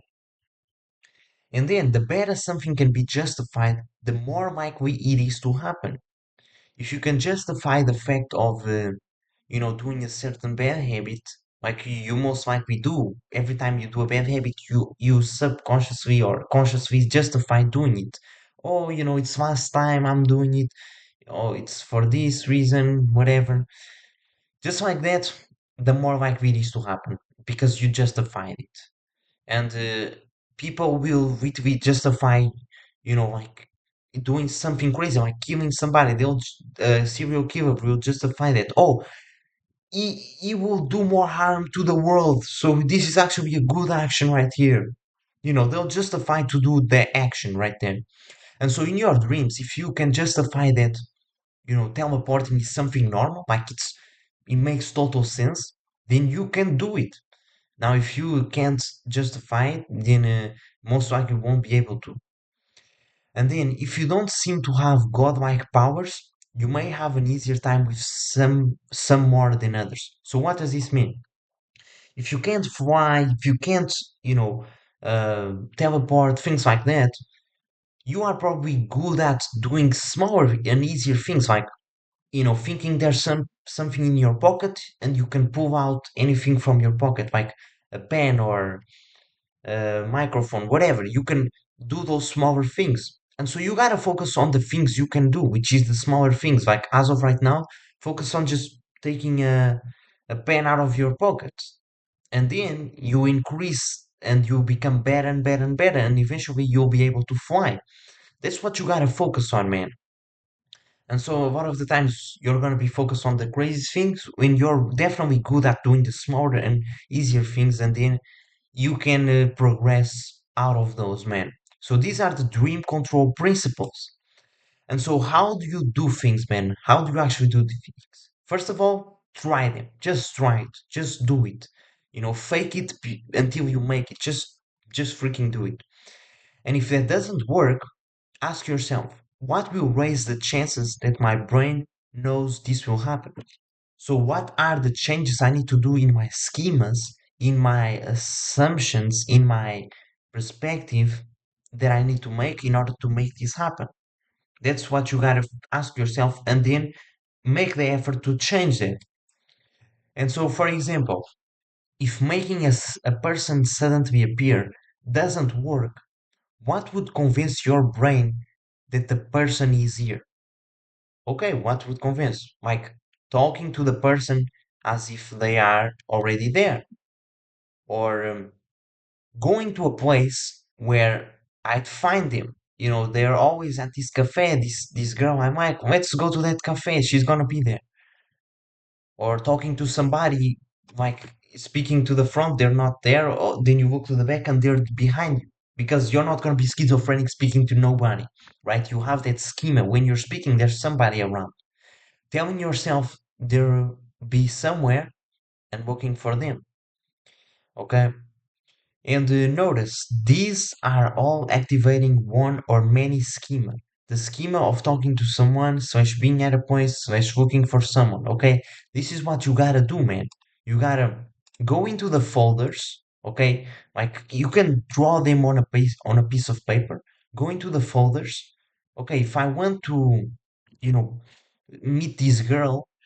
Okay, when I think of this girl, what do I associate? I associate this party, that happened last year. I associate these type of friends that are always around her. I associate, you know, um, this certain drink because I've always drank this drink with her. And so just like that in a dream, if you can imagine yourself drinking a certain drink, suddenly that girl might appear because you always drink the drink with her. And thinking of drinking the drink is easier than spawning that girl. So you spawn the drink, you drink it, then the girl appears. It's a lot easier to go this route. That's how you get good dream control, man. And so just like that, this is the dream control spectrum right here. So it's all about your beliefs, man. If you think, okay, this is never happening without a doubt, like you believe it won't happen, then you most likely won't be able to have good dream control. You won't be able to make it happen. Then you get to a point where, okay, this might happen, but I'm not so sure. I can fly, I'm not so sure, but it can happen, yeah. And then this is happening beyond reasonable doubt. And essentially, you just want to get to this side where you truly believe it is possible. That's what you're trying to do. And it is possible to still have dreams of like flying and doing all this crazy stuff, even though you don't believe it. Because that is possible. Like, I'm sure you've had crazy dreams where you were like doing out of crazy stuff, like flying an elephant or something, and you never believed you could do it, but it happened. So in your conscious mind, you might think, "Oh, this can happen," but deep down in your subconscious, you do believe it can happen. So therefore, it can happen. So this all has to do with your subconscious mind. If you say to yourself, I believe this," but deep down you don't, then it won't happen. But if you believe subconsciously it will happen, but in your conscious you're saying it won't, it can still happen. So it all has to do with the subconscious here. And so you simply use your schemas to nudge it into this direction, like using imagining the drink. It's a lot easier to believe it can happen. And therefore, then appearing the girl, it's gonna be a lot easier. Like you're moving into this direction of the spectrum. That's the goal. Okay? And how do you master this spectrum slash modify slash add or remove schemas? How do you do it? Okay, a couple of tips, and I'll list them all at the end, okay? If you're struggling with dream control, focus on one small skill and build up. This is fun and increases your confidence. And the more confidence you get, the more the winner's effect, and the more you want to do it, and the more you keep increasing your skill. And so just focus on, for example, pulling something out of your pocket. Like Doraemon, the cartoon Doraemon when he pulls out things out of his pocket. Just focus on that small thing, like focus on taking a pen, then focus on taking a book, then a phone, whatever, and just keep increasing. Eventually you'll pull out a dinosaur or something. And just like that, focus on that small skill and build up. The thing that you're good at, you can keep practicing that. And eventually you try new things, okay? And it's all about that confidence level, man, right there. Because a fighter, let's say a fighter, MMA, a fighter is never trained, a certain other sport, but he's the best in that fighting sport. But he's never trained the other one. And you put some random person which has never won anything in life, truly is like an average person, doesn't have good confidence. You put those two same people doing a sport which has nothing to do with like MMA or fighting. Like it's a complete new sport. The person who's gonna do better is definitely gonna be the MMA fighter because he has higher confidence. Let's say that's the only metric. The person with higher confidence will definitely be better than the one which is like, oh, I'm not sure, I've never played this game. What do I do? The other guy is just like, yes, man, I'm the best at everything I do. Let's fucking do this. That's the type of mindset you need. And sometimes asking a dream character to do something works because it feels like you're putting the task onto someone else. This will depend on your schema. So if you have a schema that, when I ask something to people, they're always rude, they're bad to me. Therefore, if you ask somebody in your dream to do it, they won't, okay? So if you have a good schema of like asking people for help and they help you, then yes, this can help. You asking somebody to do something for you. Ask them to teleport you something. And just a quick side note on the expectations thing. If you have ever watched any lucid dreaming content, they probably tell you, "Oh, don't tell a dream character that you're in a dream because they'll start attacking you," or don't look in a mirror because you look like a monster." Things like that. Now that I just told you, you probably are thinking, "Oh shit, if I do that, it might happen." That's based on your expectations. Like what I just told you, that everything you watch, will affect your dreams. The same thing here. I just told you this. Now you created that deep expectation, and it might come true. Like you tell a dream character, like in the movie. I'm not sure what was the movie, but I recommended the goddamn movie, man. It has Leonardo DiCaprio, where in his dreams, people started detecting him. Just like that, you build that expectation right there, man. And the god damn it, the movie has the soundtrack of Hans Zimmer. I'm forgetting the name, but as you can see, it's gonna be based on the expectations. Whatever you believe will come true, man. So don't even think that if you look in a mirror you'll see a monster. And you say, "Oh, I don't believe that. I don't believe that. I don't believe." Guess what? You're believing it because you're saying it. "I don't believe in this." Your brain doesn't hear the word "don't." Your brain just knows what you're thinking about, and you're thinking about this. You're thinking about the mirror is a monster. So I don't think the mirror is reflecting a monster. That's not true. You're thinking about the mirror in the monster, therefore you're believing it. So your brain doesn't hear the word "don't," man. Okay, so now that we got that out of the way, you know that it's always on your expectations. Let's talk about big dream control issues. You can modify and create schemas through visualization and repetition. And this is the same thing in real life, man. Okay, normally this is done through real life experiences, consuming content, whether repeatedly or once, okay? And you might not even be aware that you did a certain thing or the content you watched, you forgot about it, but it's still running you. And they too are often created mentally and can be changed that way. Okay, so you can change your schemas through visualization and repetition. If you keep telling yourself you're the best player in the world and you visualize yourself playing the best, it's way more likely for that to happen, right? And there are studies that the people who practice in real life playing basketball and the ones who visualize themselves playing basketball and shooting, they didn't actually play, they were just visualizing. They both got the same amount of results. The one who visualized and the one who did the action. And that's what you gotta do. For example, if implementing your schemas for spawning people, talking to them, calling their name, etc., doesn't work, then solidify your desire through imagination. So visualize your last dream and visualize that it happened. You were able to spawn somebody, you were able to talk to them. Visualize that, imagine, and also in your dreams, in your lucid dreams, imagine you spawning that person. You can not only imagine in real life, but also imagine in the dream. That's what you can do. And therefore, with repetition, you are able to change the schema and make it happen. So, simple example, you can spawn somebody, you spend time visualizing before bed about being in a dream and spawning that person successfully. And through repetition, your schema is modified that you can actually spawn people. And when becoming lucid, you try and spawn someone on the dream, and therefore it will happen. It's way more likely to happen because your schema allows that. So if you convince yourself, you delude yourself that all birds are rainbow colored, your dreams will reflect that.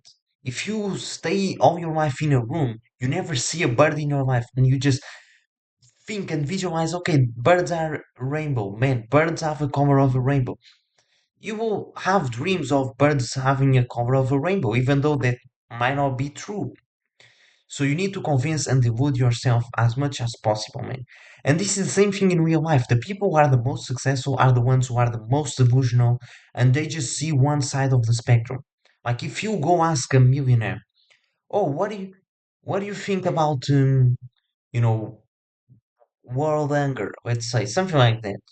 They're gonna, somebody will probably tell you, like some millionaire will probably tell you, what do you mean, world hunger, man? The world is beautiful. There's so much abundance. There's so much food. Like, I can go to any store and buy food. What do you mean, world hunger? There's no hunger, man. I've never been, like, there's so much food. Why? What do you mean? The person is so deluded and convinced in their own reality of abundance because that's how they became a millionaire. Therefore, they don't even know, it's no longer in their conscious that there are people in Africa starving because it's not their current reality. They're staying away from that to, have an abundance life. And this can definitely happen, man. If you are always around homeless people, if you're always in this negative mindset around these poor people, you will definitely start seeing the world in a scarcity way, and you will therefore, think, oh, there's not any money. The rich people are stealing from me. I'm so poor. You're gonna think that way when none of it is true, man. The truth is there are thousands of dollars being printed out of thin air. There's so much money, and that's the truth, that's the reality. But somebody will have different perspectives. Some think, oh, the world is so abundant, and the other thinks, oh, there's nothing, it's scarcity. When that's none of them are actually like the truth. Like the real truth is there's so much money. That's the actual truth. But then it has to do with the way you convince yourself and delude yourself, and that comes from your experiences, your the way you speak to yourself, what you think. And all of this is gonna be reflected in your dreams. So dealing with poor dream control in the moment is what you should do. Okay, let's say you're having poor dream control in the moment. You're now in a lucid dream. You can't control it. What you do? So dismiss it. Okay, never get caught up on it. So basically, just accept what's happening. Like, oh, this is a, I my teeth are falling. Oh, the fuck cares? Let's focus on something else. That's what you gotta do essentially. And it's the same thing with lack of poor dream control. If you focus on having poor dream control, you will have more poor dream control. It's like when, as I was mentioning the example of a rich person, the rich person keeps getting richer because they just think about, getting richer. Like, oh, I just made $1 sale today. Oh, let's go, let's make another $10 sale, then $1,000 sale. And they're constantly in this mindset. While the person which is poor, they're thinking, oh, today I just lost $1. Oh, I just lost $10 now. Oh, I just lost 1,000. They keep manifesting that, man. Whatever you put your attention to, it's gonna happen. So clear your head for a moment, meditate in your dream, like just let go of any resistance, just meditate in the dream and imagine what you want to happen before you do it. Okay, delay the expectation.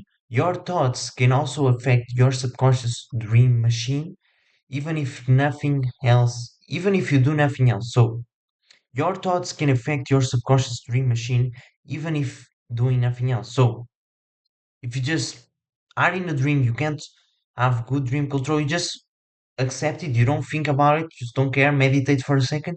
And then you start visualizing, imagining what you actually want to happen in the dream. And therefore, this changes your subconscious and your schemas, and then it can happen. And therefore you manifested you something which you visualized became true in the dream and it happened right there. And so this is actually like a really good way to practice manifestation in the dreams, and therefore you can then apply into reality. But of course, it's always gotta be backed up by action in the real world. While in the dreams, it's not necessarily action there. Like it's all in your mind. Everything is mind control. It's not necessarily you doing labor, you doing certain actions. No, it's more like all in the mind. While in real life, it's mind and actions. Okay?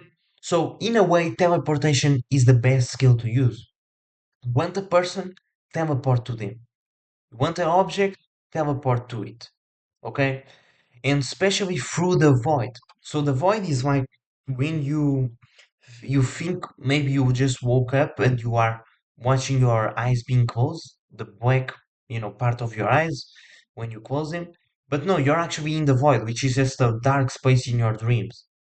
And in the void, you can just imagine anything, and you can teleport to it. You can become you can teleport yourself to it and imagine things spawning in front of you. You can do all that. Me personally, I've never been in the void, to be honest with you, so not so familiar on that, okay? But if you have been, and perhaps I have, but I think I was awake and therefore I wasn't able to be lucid and do the changes needed, okay? So remember, the more attention you pay into something, the more, both in front of you and mentally, the more detailed it becomes, okay? So the more detail, the more attention you put into, let's say your lack of money in real life too. I don't, I just lost $10. Then you start analyzing anything and becomes very detailed. The reality of you being poor and you not having money. The same thing goes for the other hand. If you, find €1 on the floor, you find $1 on the floor, you're like, oh, this is good, man. I just got $1. Wait, actually, I have $10 in my bank, man. We're progressing. And therefore, you start seeing more details and details in your reality. And it all reflects your current mind state. Everything we see in our dreams and in our life, in our real life situation, is just a reflection of our own beliefs and our own expectations. If you expect that a concert will be bad and that a certain person is bad, they're bad people, you're gonna have a conversation with them, even if it's the best conversation in the world or the best concert in the world. You will find something in the little details. Oh, this concert was sucked. The guy didn't know how to play. He got that one note wrong. But if you believe, oh, the concert is gonna be the best, you're like, oh, you got all the notes right, man. Almost, just one failed, but all of them were right except one. Ah, who cares? Oh my God, that was the best concert. It's a reflection of your own mind, man.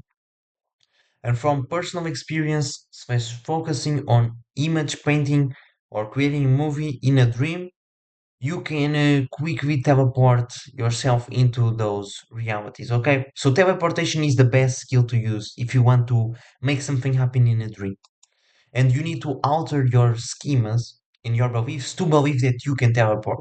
Of course, you can think of a door in front of you and you open the door, and the reality is you want is on the other side. That's a good way to use the schema there. Okay, so your dreams are made of all your schemas. Observe them in real life, think about them, put them to use and change them.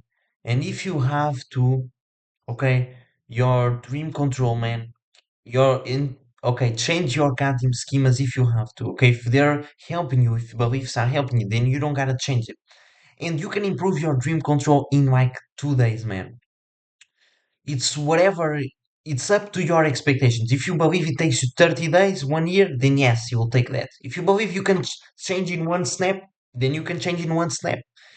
Your mind is able of doing anything with, and the better you can justify something, the more likely it is to happen. Clear your head, imagine what you want happening, dismiss any dream control failures. Don't think about the times you failed, all these limitations, this person also failed, whatever, fuck that, that doesn't matter.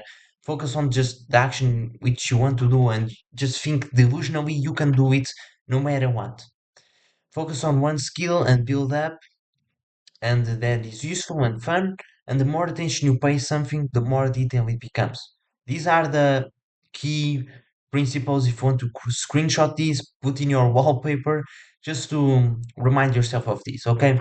And remember, there are people that, women which have never trained in their life, and suddenly their children are under a car, and they're just like, oh shit, my child is gonna die, and they whiff the car, just like that, man. That's the power of the mind right there. And you can do anything, man, as long as you put your mind into it. You don't care about any limitations. You find yourself in stillness, in an enlightenment state where you're mindful in the present moment, because that's all that exists. And you just focus on what you can do. You don't care. You just make it happen. You live as if you already had made it. Fake it till you make it, essentially. So just like that, this is how you have dear God dream control, man. See you in the next module. Today is a beautiful day, so let's talk about Omnilucidity. I believe that's how you pronounce it. So what is Omnilucidity? Omnilucidity is when you are able to lucid dream in every single dream, man. And there are people that are omnilucid and they aren't even aware of that. You know, their entire life they have been having lucid dreams and they just think it's normal, so they don't even know they're omnilucid. So essentially, if you want to have, you know, lucid dreams every goddamn dream, this is the module for you, okay? And essentially, you're gonna become an omni-lucid person, where you're able to have lucid dreams at all time. And I'm also gonna teach you how to not have lucid dreams. Like if you have lucid dreams at all time, how to stop having that, in case you want to have normal dreams. So essentially, you need everything that we have talked about. So good dream recall, and doing the techniques like mild, and then what we're gonna add is doing constant reality checks, and not just normal reality checks like the one of, you know, passing your finger through the hand or breathing through the nose, closing the nose. You know, you can do those still, but this one is a more like aware of at all times, which is a gravity reality check.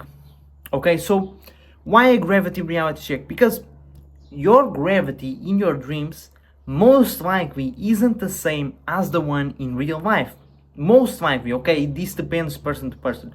But if you notice, most likely isn't. Like, I'm sure you have, like in a dream, fell from a high place and you kind of fell in slow motion. Or maybe you were running from somebody and you were running in slow motion and all this weird stuff. Okay, it shows that the gravity in there isn't necessarily the same as in real life. And you can also change the gravity in the dreams. Like you can, if you expect the gravity to be different, then the gravity will be different in your dreams. And so if you focus on the reality, on the gravity of reality, then when you go to bed, when you go to sleep, you instantly notice, okay, I'm dreaming because the gravity is different. And therefore you can become lucid at all times. So what you want to do to become aware of the real life gravity is focus on one point of your body. Okay, and you should focus on like the body part which you use the most or that you're most comfortable with, that you have higher sensitivity in, like your hand or your fingers. So you focus on your hand and fingers and you wet your hand like this. And you can kind of feel a gravity, like you feel your hand being pulled, right? Naturally. And so you just gotta focus on that. You just gotta focus on the gravity pulling your hand down or your legs. If you walk a lot, you can use your legs. Like I'm sure you have had, you know, times where you walked a lot, you know, a lot of kilometers, and then you suddenly felt like the weight in your hands the weight in your legs was so much more vivid, like such crazy weight.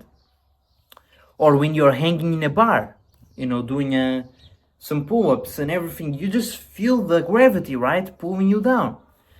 Those are really great ways to feel the gravity. Or when you stand still for a lot of time, you start to notice like your posture isn't like the best because, you know, you just kind of crunched up, or your legs feel very numb. Once again, it has to do with gravity too. So these are good ways. You just gotta be aware of the gravity, man. And the best way is to choose like a point of your body and just focus on that. Like your hand, just feel the gravity. And yes, it's gonna be hard to be aware at all times, like, you know, 24/7 aware of the gravity on your hand. Yes, it's gonna be hard. And it can be like overwhelming if you're always like focused on it, but you don't necessarily need to do it all day. You can like take 5 minutes at a time to really focus on it. While you're writing, while you're on the PC, you can also feel the gravity in there. It's also a really good anchor, man, not only for your dreams, but to always be conscious. You know, to not let your limitations, like the modern world, your environment, like take over you. You know, you're just conscious of your entire body. You feel the blood flow, you feel your heart. You're meditating, essentially. That's what you're kind of doing. And it's good to like not, you know, be an NPC and fall into bad habits just because of our environment. No, we're aware of the gravity, and we can see like such a bigger picture in this world. Because a lot of the times when we do bad actions, when we do certain bad habits, we, you know, snack, we go to a party and we say we don't drink, but then we end up drinking for peer pressure. A lot of the times we do that because we are so self-centered. We are just focused on us, like, oh, I'm feeling this way or whatever. If you focus on the bigger picture, on something like gravity in your hands, man, you realize how freaking tiny you are in this entire universe, and how like you're a tiny hand. You truly don't matter. I'm sorry. You do matter, but in your own head, in a way, you know? And there's such bigger things, so why am I gonna like dictate my own actions, you know, like because of like the peer pressure I'm feeling right now? Like, what the hell? God has created this beautiful giant universe. I can do anything, man. Look at the gravity in my hand. It just brings you to the awareness of like how big the universe is, and you don't gotta fall into your circumstances, man. Okay, so you gotta keep on the back of your head the gravity, you know, the gravity that's going on your body. While you're doing dead hangs, that's also perfect for, you know, good posture. You feel the gravity. So basically, raised awareness in dreams equals more lucid dreams. And so if you're always doing a gravity reality check, you're gonna be more aware in real life and in your dreams, and therefore you will be able to become lucid. And yes, this may take a lot of months, a few months to like become omnilucid, and this is really next level of extreme, you know, but it is what it's required to become omnilucid, and therefore it takes, you know, progress. You gotta always focus on the success rate, as I've mentioned before. Okay, and if you feel like gravity is normal in the dreams, this still works because of the awareness you have. Okay, and why do I feel like the gravity in the dreams is different? It's because I think the body and the mind struggles to replicate gravity. You know, it's such a hard concept in a way, and so the mind struggles to put that in a dream. Therefore, it will be different. And if you want normal dreams, okay, what you do, if you want to stop having lucid dreams, you just lose awareness. That's the thing, you just lose awareness, and you just don't think about lucid dreaming anymore. Just go to bed normally, you don't care. You stop focusing on the gravity. That's how you get back to normal dreams. That's the average person. The average person doesn't even remember their dreams because they don't have awareness, and they aren't putting intention to remember their dreams and to become, you know, lucid. That's why. And then always keep doing the other techniques to then become omnilucid, okay? So this is essentially how you become omnilucid, man, is constantly doing the reality checks and the techniques. So you are really aware at all times. And I believe that, you know, in becoming aware, you can generally become anybody you want. Because most likely, think about it, the reason why you developed acne or any gut issues, or, you know, you didn't grow as tall as you wanted because you didn't knew back then like the right diet, the right protocols, the right lifestyle, whatever it is that you are unsatisfied of your life, lack of money, it was all from a lack of awareness. A lack of awareness on ways to make money, on ways to improve your health, on ways to take control of your life. It was always lack of awareness. So the more awareness you have in life, by acquiring new information, by just being aware of like your own emotions, the way you feel, your thoughts, the repetitions you have in your mind, and you are able to make a change, the more you can achieve anything. Okay, so awareness is really the foundation to greatness. Okay, so be aware of your breath, be aware of your thoughts, be aware of gravity. Observe, man, observe the world.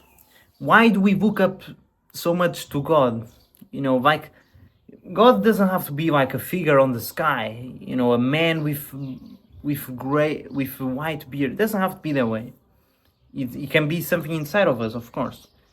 But why do looking at this representative figure, like the man in the sky, why do we look up to him so much? Like he's perfection right there. Guess what he's doing? He's just observing. He's detached from this world and he's in the sky observing everything at peace. That's awareness represented right there. So just like that, become aware, don't be unconscious like 99% of people, and take yourself to the next level, man. This is Lucid Dreaming one-on-one, man. I hope you like this module. If you need help with implementation, with making sure you stick with the process, and make progress, then DM me on WhatsApp. Send me a let's do a call together, and we'll sort this out together, okay? Like we'll have the weekly calls to make sure you're making progress, getting the lucid dreams. I'll see if you're doing any techniques wrong and help you out, and we'll get it sorted, okay? Let's talk about what is hypnagogia slash hypnopompia.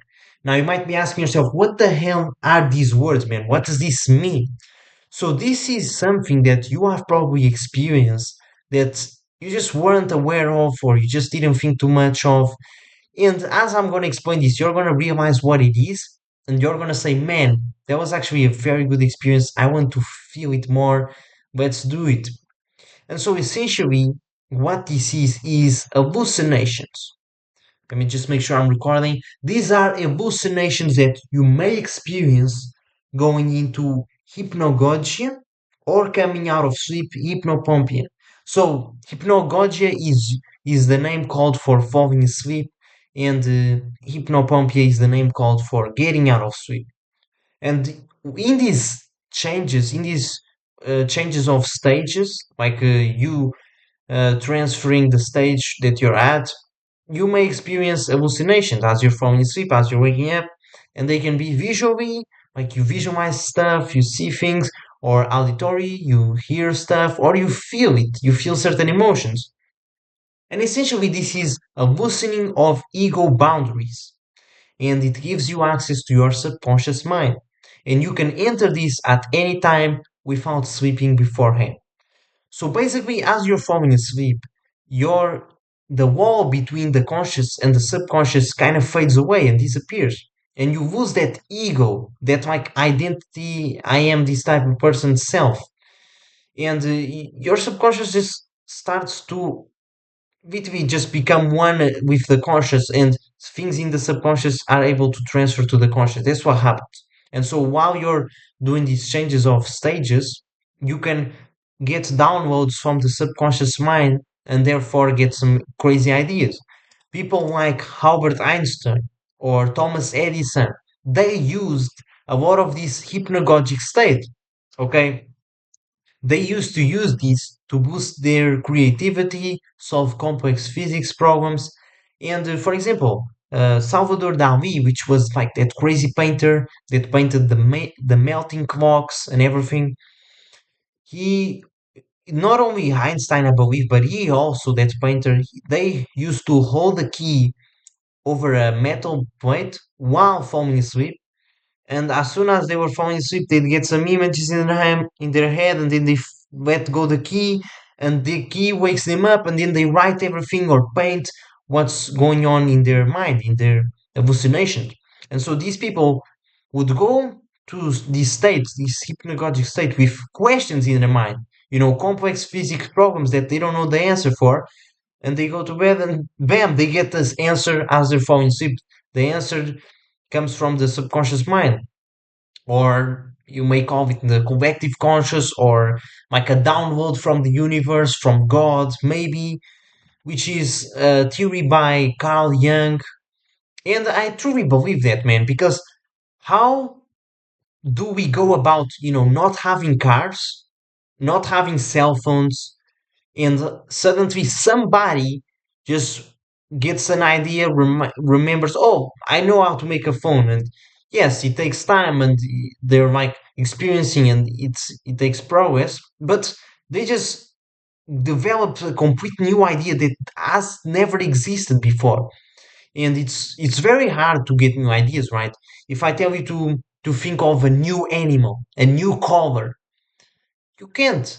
Yes, you can mix colors. Yes, you can put a animal with like two legs and then some wings and then some trunk of an elephant and then some big neck. Like you can try to pick different characteristics from other animals and create your own, but it's never gonna be like some new stuff, some new idea that nobody has ever thought about that you cannot see in real life. It's always like mixing things. It's never like an epiphany and you get that new revolutionary idea. Like somebody created a plane or flying, going to the moon, stuff like that. Like that's revolutionary, and it does require getting those epiphanies, those downloads from the universe, I'd say. Which, to be honest, I just don't know how to explain how people have gotten those crazy ideas and how there's like this insane evolution in the human race. So I say it's like a download from the universe. Perhaps there's definitely an answer, but I'm just not aware of.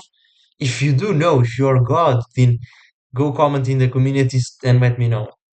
Okay, so what are the uses for hypnagogy? So you use it for creativity, so to get new ideas for content creation, for achieving your own goals, career, business, job, whatever. Then you increase your visualization, so you can see things way more vivid. And if you can see things way more vivid, you can then predict certain, distractions. You can predict downfalls that may happen, and you therefore avoid them, or you make your daily routine better because you visualized it. It's really a great tool, of course. Then you get easier wilds, so it's easier to fall asleep and get an instant lucid dream. And it's also very good for orbs or astral projection. Me personally, I've never been able to do this, and maybe you're more in depth on this. Like astral projection is like I believe you fall asleep and you see your body getting out of you, and you travel through the world as like a soul flying. And there's an episode in Finn and Jake, the car from Cartoon Network, right? And there's that's represented like the Finn gets out of his body and he's traveling and watching other people. And I'm sure you can do that in your dreams too. It's called astral projection, right? And hypnagogy can help you to achieve that. Then dream interpretation, so analyzing your dreams, understanding what are the subconscious messages behind it. Dream incubation, which is basically having more control of your dreams, like being more precise with what you want to see in that and achieve what you want in your dreams. Then burning and hypnosis, that's how I said. So in order to learn, right, you need to have an open mind. You need to not be tied to your ego and your beliefs and think everybody's wrong and you're right. You cannot learn that way. And so hypnagogia helps you to get into this stage of like being an open mind of learning. And hypnosis people which use like the clock, like doing that thing of trying to brainwash you or something, like trying to get you in that trance state so they can like, oh, you will fall asleep as soon as I click my fingers. They put the person that they're doing the hypnosis, they put that person in a hypnagogia state to open their mind to new ideas first, and then they can hypnose that person. Then you also have PSI, SAP, telepathy, all those crazy stuff. Hypnagogia will help you to do that, man. And here's the truth: if you don't experience this, it will require practice, okay? But similar to dream recall, just the intent of being aware of this increases its occurrence. So just from you hearing, what hypnagogy is, you might be able to get it and be able to do it just from becoming aware of it. And all methods of inducing imagery share in common sustained monotony, and you need to be in a relaxed and safe environment. Monotony, exactly. So you need to be in a relaxed state. And if you study like the wave brain, the brain waves, we have the theta state, we have all those states. I'm not so sure, but in a lower state, that's when you're gonna be in a dream, right? That's essentially where we're trying to get to. And that is a relaxed and safe environment. And by being in this state, this sleep state, which has to do with the brain waves, I can even search it up, man, just to not be yapping about crap. Brainwave, exactly. Okay, so you can see right here, man. We have the gamma waves, which is like when you're in a euphoric running from a lion stuff, which you don't usually get unless you're like doing an exam, things like that. You no, doing exam is more beta waves. You also have alpha states, which is your meditating. Then you have theta waves, visualization, trance, dreaming, and waves, which is like deep sleep. So essentially, to get god damn it, man, I just got a freaking, my brain just forgot the word. I don't know how to say that in English, but in Portuguese we say it's a white, it's a blank. My brain just got a blank, let's say. So how to get hypnagogia is to basically get in a theta wave state. That's the goal here. And essentially that is caused by sustained monotony. Okay, so doing that thing of like the clock, like me swinging the clock in front of you, that is sustained monotony that causes you to be relaxed and in a safe environment. If you're running around from lines, you can't be doing this. Like you won't be able to because you're like conscious, your ego is controlling you. And an interesting note, it was found early on that people with more easygoing personalities found it easier to experience hypnagogy. So you need to have an open mind and you need to, you know, be creative, like be a child essentially. Because there also have been studies where children had more hypnagogic stages and they were able to have more visualization and those hallucinations. So start with hypnopompic imagery. So it's much easier to get used to being aware of the imagery when waking up. Because as you're falling asleep, you're very tired. It's gonna be hard to be aware of those hallucinations in the and remember them. So as you're waking up, you just want to stay focused on the internal instead of the external world. So essentially, don't let your ego take over. And let's gotta do the morning routine. Let's go. Let's go.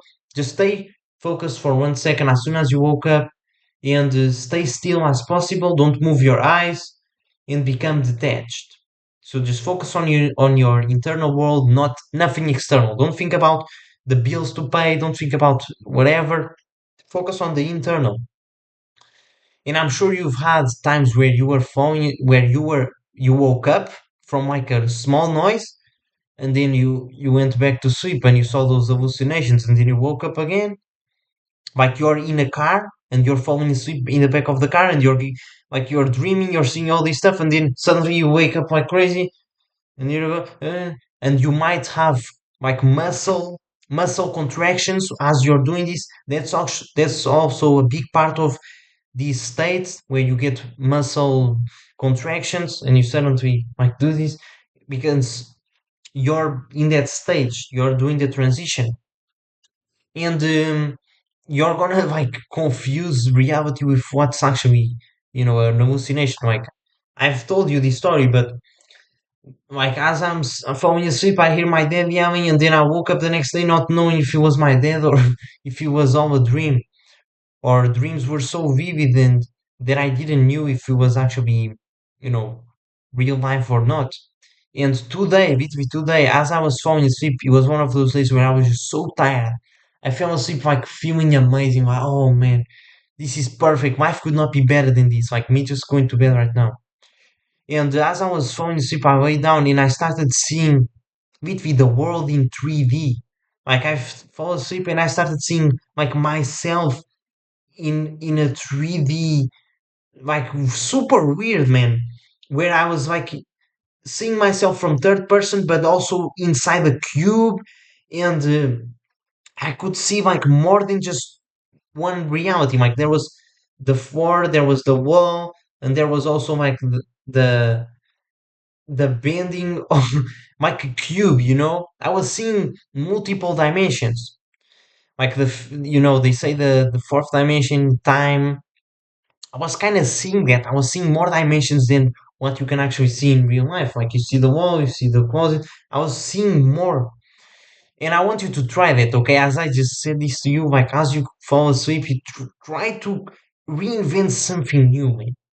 Like try to speak to a tree or something. Like visualize that and hallucinate about it. Because man, all great inventions come from this. Like there's always new levels after new levels after new levels, and you can always unlock new things. Like 300 years ago, there was no, streets, no cars. How would, like, somebody came up with that stuff? And people weren't like closed in a box. Oh, there's no new stuff of like, getting a car and being able to travel the entire world. Let's get on a freaking boat and try to see if the earth is flat or not. There's always new levels. And we have never reached the, peak of human evolution. So, dude, you can be the person which reinvents the entire world. That's why I'm yapping a bit, because I'm putting you that belief. I'm believing in you that you can freaking change the entire world. Like humanity can be different because of human. You can reinvent something completely out of ordinary. Like I was thinking the other day, how does a carnivore plant, move? Like, does a carnivore plant have a brain? I'm not so sure if it does, but I'm gonna search it after.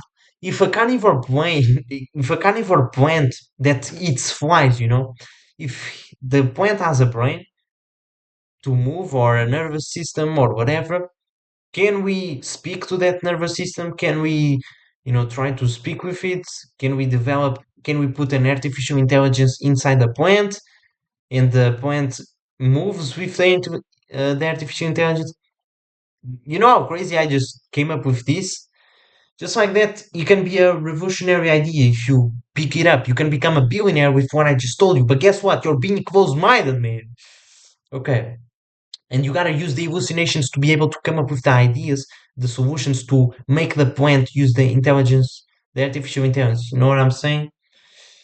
A bit of a schizophrenic gap, let's say, but it's definitely needed, man. You must open your mind to new realities. And maintain that balance between waking and sleep. Observe imagery. Okay, so essentially, as you woke up, you stay still and you see the dreams and the real world. Like you feel the real world, but you're also seeing the internal. That's the goal, is to have that balance. So, inducing hypnagogia.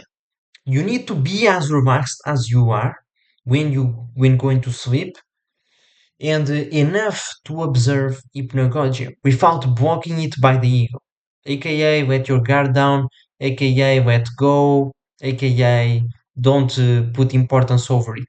That's what it is.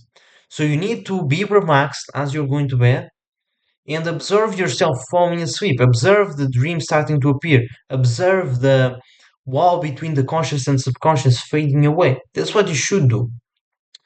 Like there's two graphs here, like this is the ego essentially. When you are operating from a conscious ego place, not the ego of like being arrogant, none of that. I'm saying like the ego of like feeling like you have an identity. You focus on things like, oh, I'm putting attention into making this video. But when you're, a whole, let's say the conscious and subconscious, suddenly your attention is at everything. You're not putting judgment over everything, like everything is just what it is, and you can see everything. You can hear the small noises, you can hear the silence in a room. Even if there isn't silence, you can still hear some silence. And essentially you want to be in this state right here where your ego is down and you're aware, still aware of the transition of the stages to the waves of the brain that I mentioned. So the more you relax, the more your brain disconcentrates and allows your subconscious to open up to you. Okay, so you should not be putting excess importance, should not be like going crazy over this, otherwise you won't be able to. And then this is a good mantra to have, okay? A stage of functional differentiation of the cortex, reducing of the effects of sensory stimulation. So, like, the touch, the smell, created through sustained monotony is of great importance. So, essentially, to let go of like the external world of like feeling, your body, like smelling, hearing, and being focused on the ego, like the real world, you must relax through monotony. That's a really good way. And the techniques we're gonna go through are focused on this, are focused on sustained monotony. And your goal, okay, the metric you should track for is your percentage of conscious. So imagine that when you're normally falling asleep, your conscious is like 5%. So as you're falling asleep, your conscious is 5%. You suddenly like lose conscious, you don't know what's going on around you.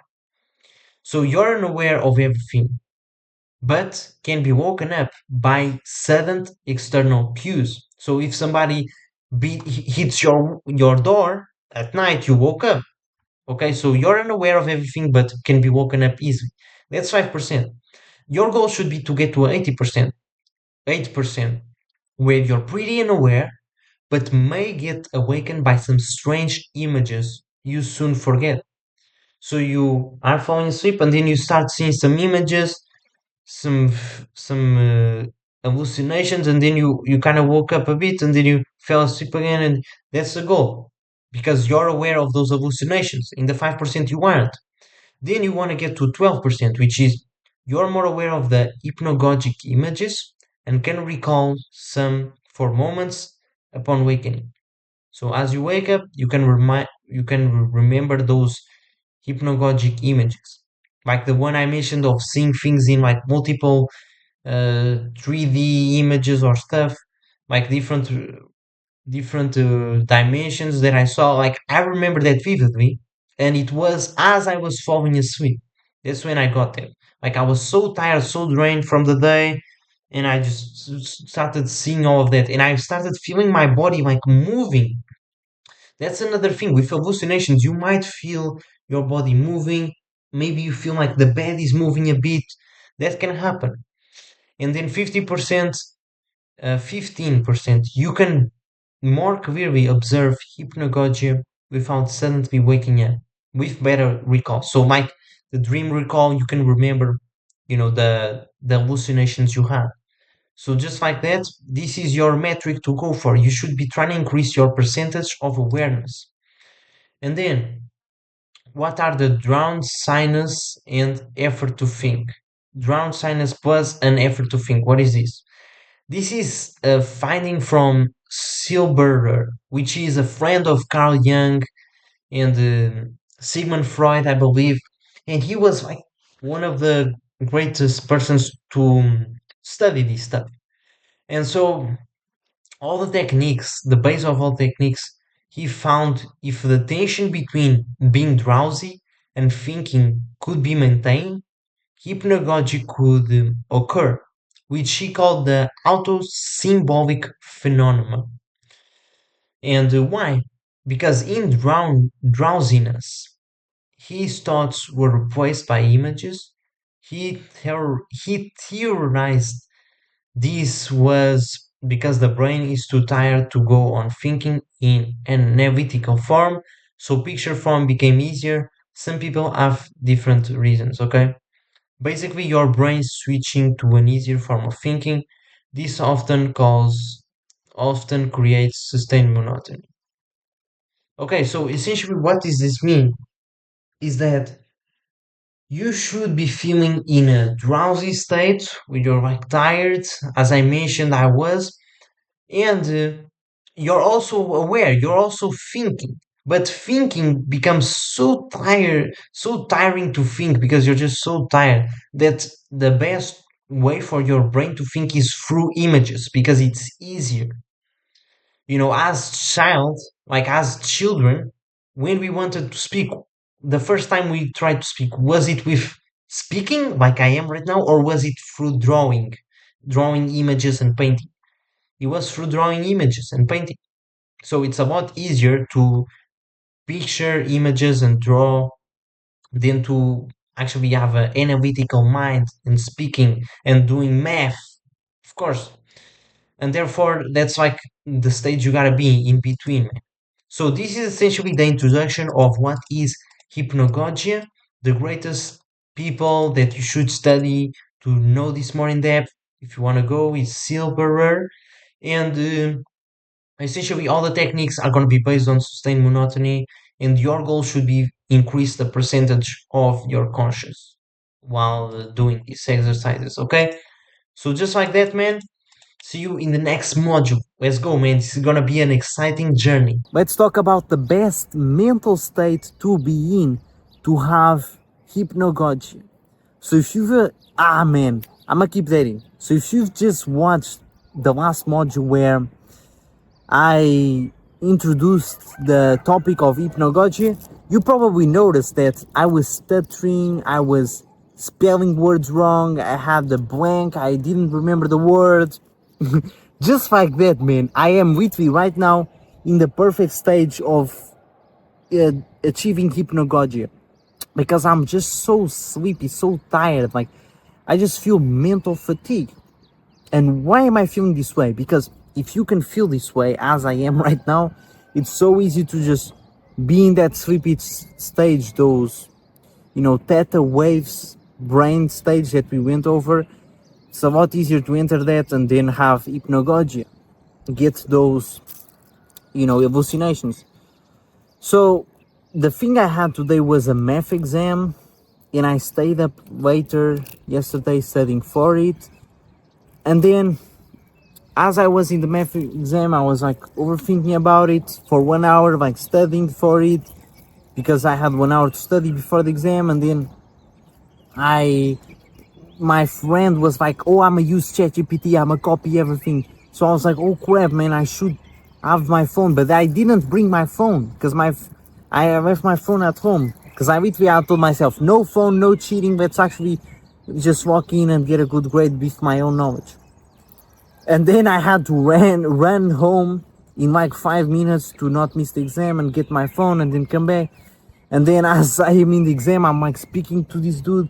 Hey, tell me the answer, tell me that. He doesn't answer me, he's being a douchebag, and I'm thinking, screw this dude. So much crap, man. So much micro stuff, like looking if the teacher's looking at me. And it's just completely draining. And to me, like, school is one of the most draining environments. Like, last year I was having 8 hours in there, man. Bro, it was dead. It was painful, man. Every day that I leave school, it was dark. Like, the maximum I could do was get a workout in, but all my workouts, I was just so tired. I couldn't even get a proper workout. I just sit down and start kind of daydreaming. Those were like good moments to get hypnagogia, right? So essentially that's the stage you want to be, is that I'm describing you right now. Is this like mental fatigue, draining, and you just want to to pass out, man. And a good way is to also drive, like not you actually driving, but being in the passenger seat in the back, especially at night, listening to some music, and as you're falling asleep, the music enters your brain and then you start confusing what's real and what's the music. Like, it's really a great feeling. And I've never been like very conscious and took down notes, but that's something I definitely should have. And so in the next module, as we go more in depth in the actual techniques that you can apply when you are in this state that I just described, okay, so you gotta be God damn it. You see, I can't even pronounce words now. My rational mind isn't working well. So if you are in this state like this, you then just do the techniques and you hallucinate. If you think you can just get hypnagogia like in a full conscious state, full of energy, it's gonna be very hard, and I think, I'm not gonna say impossible, but yeah, definitely very hard. Because I've seen people that like they're awake and they start walking and daydreaming, and then they snap out of it. Oh, I'm actually awake. Like I pretty much not sleepwalking, but they're walking, sleeping. I've seen those people, and I'm not so sure if that's actually a disease where like a person is constantly daydreaming and snap out of reality, or if that person just has a good skill on, you know, hypognia and they don't have much control over it because it's more natural to them. Okay, so the actionable step for this guide is for you to, every time you reach this like feeling I'm having, this mental state of tiredness, you want to pass out, you do these techniques which I'm going to run you through in the next module, and you must get a hypnagogia journal. Get a hypnagogia journal so you can write down all the ideas that you get from the hypnagogia dreams, like hallucinations. And if you want to snap out of this state, like, oh, I'm coming from home and I'm really tired, I wanted to be productive, what do I do? You truly need to force yourself to snap out of this state. Like, go get a workout in. Like, if you go get a workout in, you suddenly have all the energy in the world. Now, the idea is to avoid the environment that's causing you to have this drainage of energy, like school or the job you hate.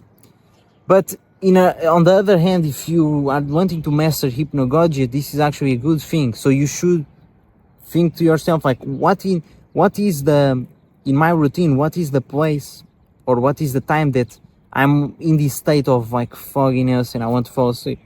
Maybe it's reading a book in the library at 3 p.m. after lunch. So you should give it a try at this and make that time a bit productive, because if you're gonna take a nap and be sloppy, which you definitely should not, you should be avoiding that and should fix your sleep first. But if you're gonna take a nap, at least do the hypnagogia stuff, you know. But I don't recommend taking naps. We're not pussies, I'm gonna say it that way. We're man. We're gonna take action, do the right things, achieve our goals. We're not here to slack off and be sloppy. So just like that, actionable steps. What is the stage of the day where you feel like this, sloppy, fogginess? You don't remember the words. You're like want to pass out. When does that happen?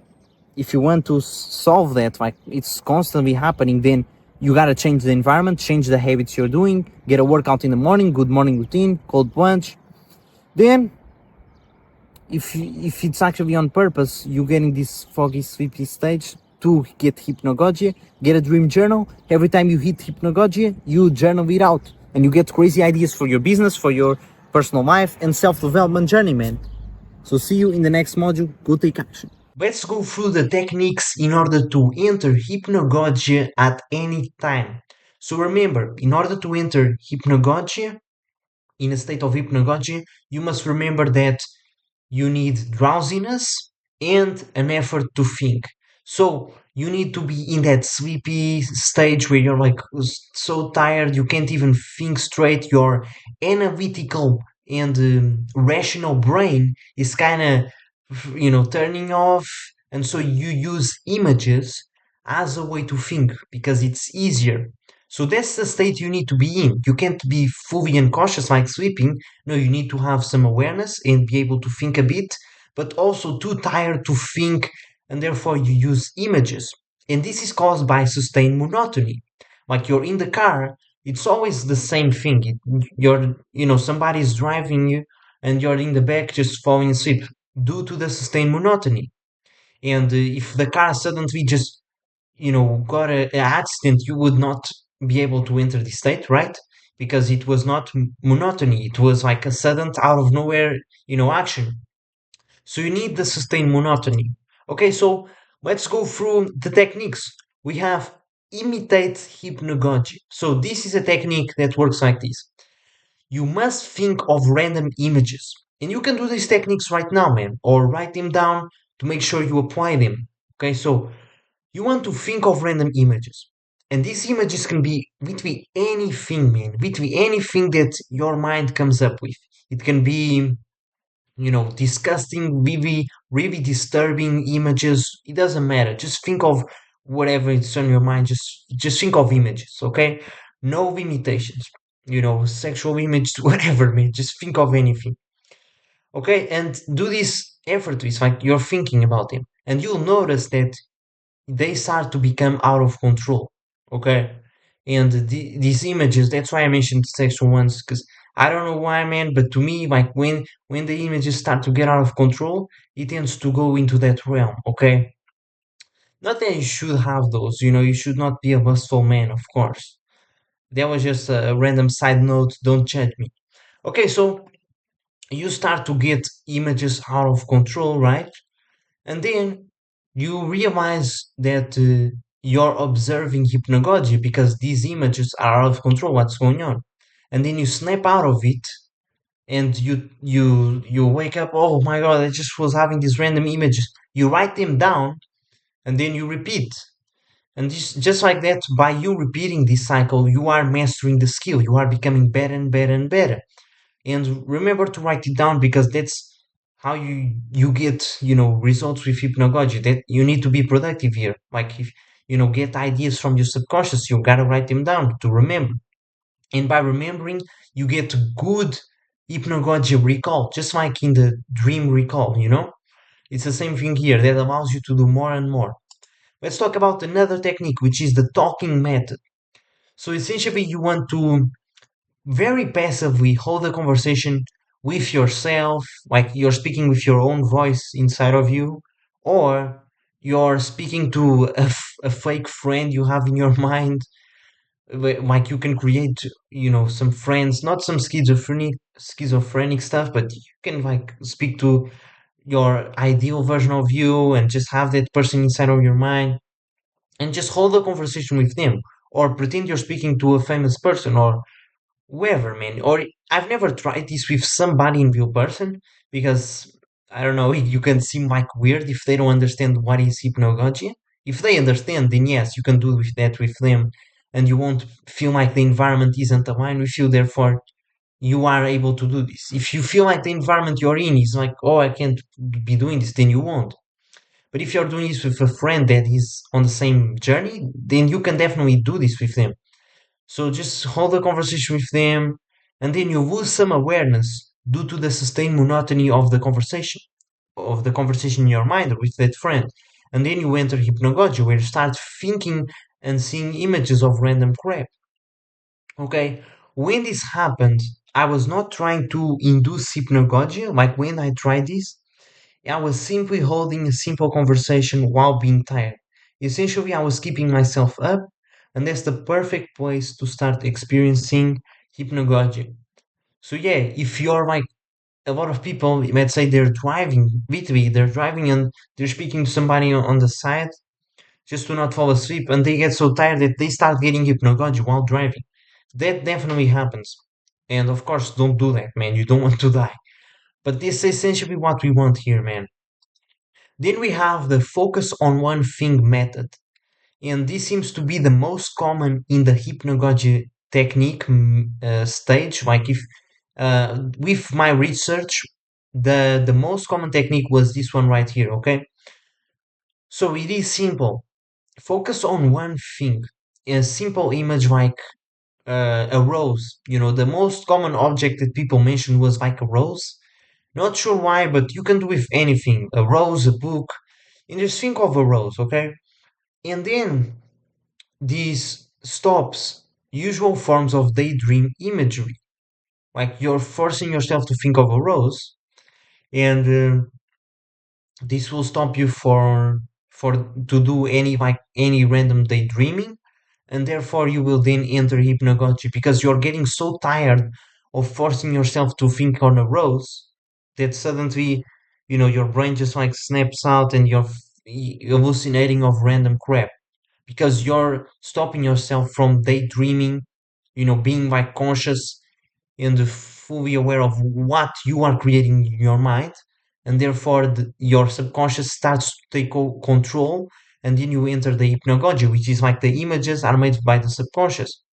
Okay, so this inhibits your thinking, which in turn may inhibit your sense faculties. So while you're doing this, as you stop like thinking because you're just thinking of the rose, you will also stop thinking about the sounds you hear, the touching feeling, and therefore you will be able to focus on the internal of those images.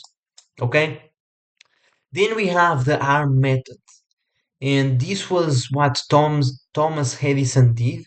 So he fell asleep while holding a ball in his hand and then dropped it while he was falling asleep to become aware of the hypnagogia. Like, as he felt the ball falling, he knew he was entering a hypnagogic state because he could feel the ball falling. Or he would wake up from the ball falling and then he would write down everything you just saw.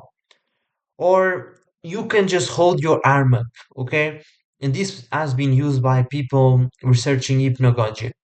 So essentially, you want to just hold your arm up like this, and then as you're falling asleep, naturally, your arm will just fall down like this, right? Your arm just falls down. And this, reminds you that you will just enter a hypnagogic state because your arm fell. And I'm sure you have experienced this while you're in the back of the car, dreaming, like sleeping. You're kind of like this, and then you just fall, and then you're like back on it, and then you just fall, and then you're back and you just fall. And you are literally doing a hypnagogia technique without even knowing right there, man. And I'm sure you have had those experiences of seeing crazy stuff and not knowing if you're awake or sleeping, and that's caused by this.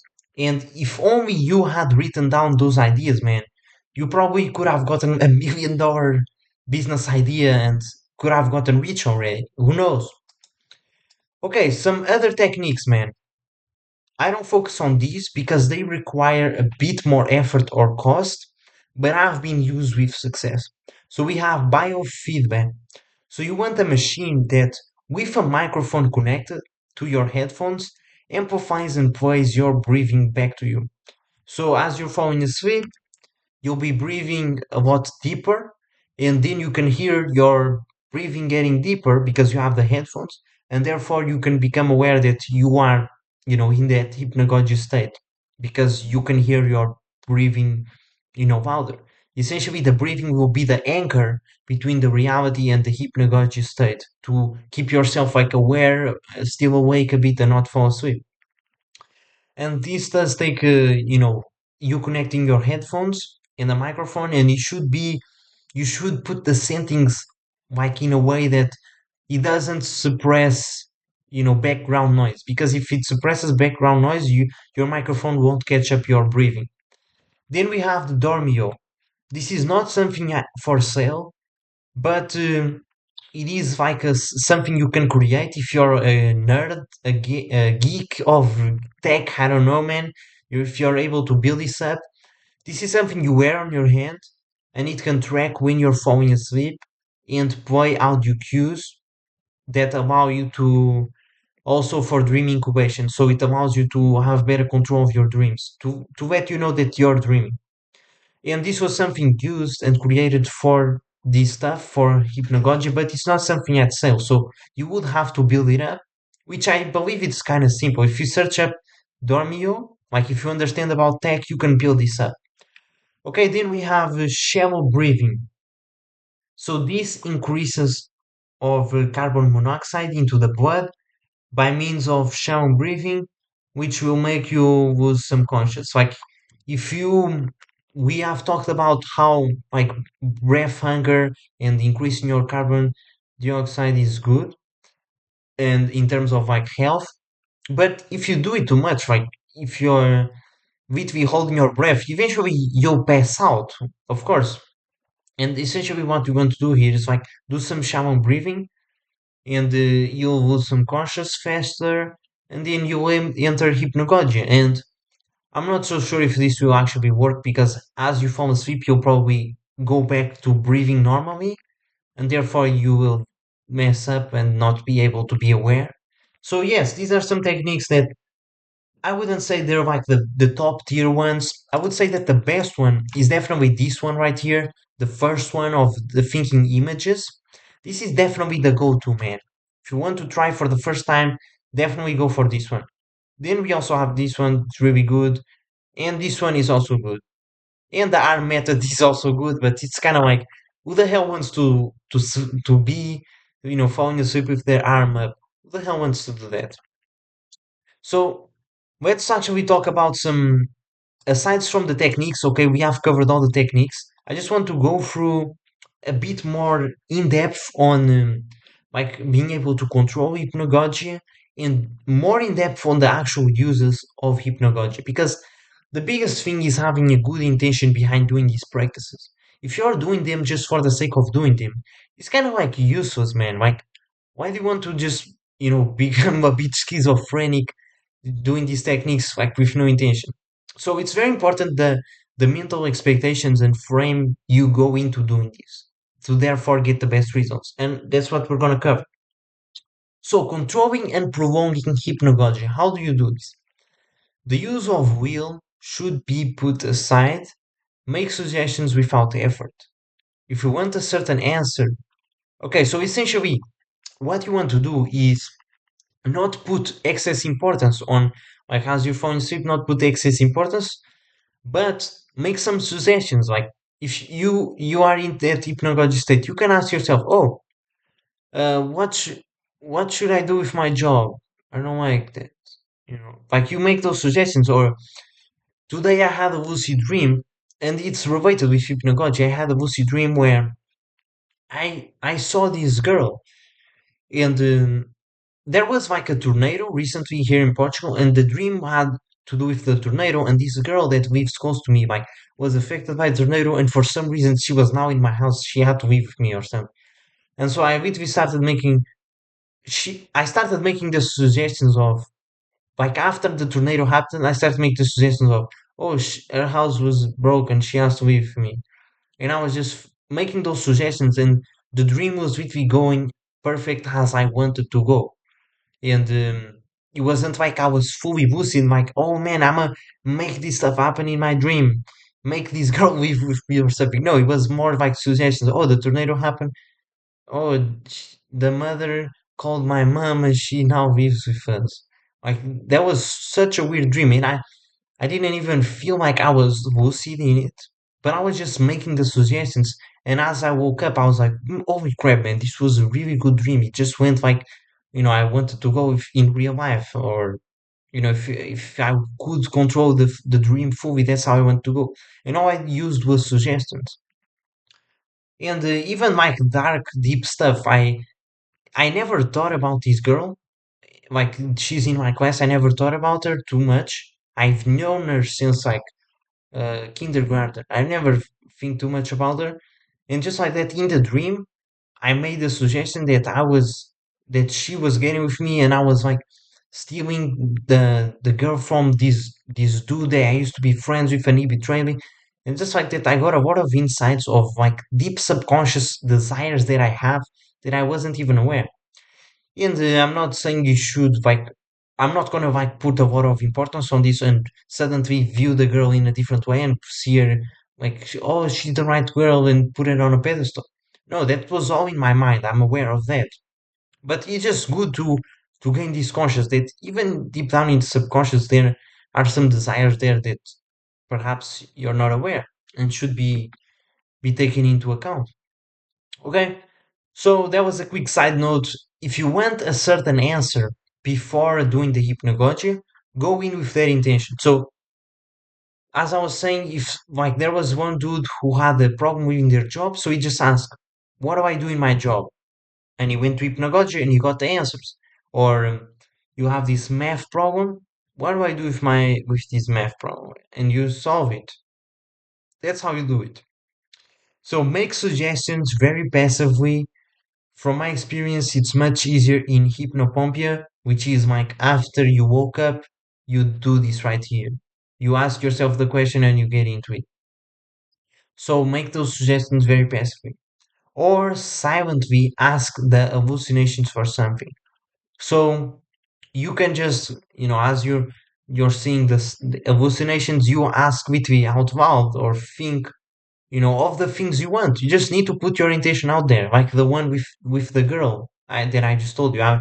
There was a tornado, and I was like, I want this girl to be in my house with me. Like, that was what I was thinking. I was not lucid in the dream, but I was just putting these suggestions in my brain, and even the suggestions of like she was with her boyfriend and she just left him. I was just making the suggestions, and therefore it all happened. And so That's essentially what you want to do, man. You just want to put the intentions. And once again, man, this is all very good to like feel your mind to the fullest and be in the most connected state with your heart, brain, body, mind, soul, and you because we live in a society where we're always on the computer, always like watching other people on social media, watching like you right now watching this video, we're always watching somebody else's life instead of like mastering our own body, mastering ourselves, man. Because truly that's this is the biggest freaking weapon in the world, is ourselves, bro. Like we have literally superpowers and we aren't utilizing them. So man, that's the goal with this. So increase visualization. This is what hypnagogia will give you in all senses. Okay, so even if you normally have trash or no visualization, you can experience it during hypnagogia. And similar to dreaming, once again, more controllable in hypnopompia. Not only incredible cool, it will be useful to improve your visualization as it makes you more aware of where in your brain it's coming from. Over time, you'll train yourself to know better the letting go aspect of hypnagogia. So essentially, like I've had clients where I was asking them and I was trying to inspire them to think so much bigger than their own limitations. Like they're struggling with bad habits, and I'm like, man, if you could save like and end one problem in life forever, what would you do? Me personally, I'm gonna end acne forever. That's like my mission. I don't want people to struggle with acne. If I wanted to end something in this entire world, would be acne. Like I'ma solve that issue because nobody else has solved it, and I'ma solve it, man. That's like my big mission. It's freaking huge, right? And I was asking this client of mine to think the same way. What is your mission, man? Because once you have this big mission, these bad habits don't mean shit. You don't want to do them. You want to focus on the big mission. And I was like, man, why the fuck aren't you dreaming? Why are you visualizing stuff and just getting out of your own head and own reality? Because it's really good to set goals and aspire. Because we are emotional creatures. We're doing bad habits out of emotions. So in order to stop them doing, you need a bigger emotion of a goal, and it requires visualization. And they weren't visualizing, and that's when I realized, oh, not everybody has this skill of visualizing, and perhaps you don't have as like great vivid visualization, which isn't necessarily. You need a bit of both. You need to be grounded in reality, but also be able to visualize some dreams, some future, and have a direction to go from. So just like that, hypnagogia will help you to increase your visualization, man. You really need it. And I've had so many times, like, my goodness, so many times, like a race at school. I visualized the entire race. In the entire race, multiple times I visualized it. And then the day of the race, I just ran like crazy and I won. Just like I had visualized. It was literally the same.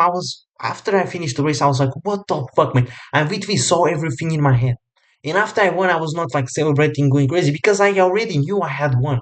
Like it was so grounded in me. I had trained, I had visualized everything. I knew I was going to win. It was like, it was already destined.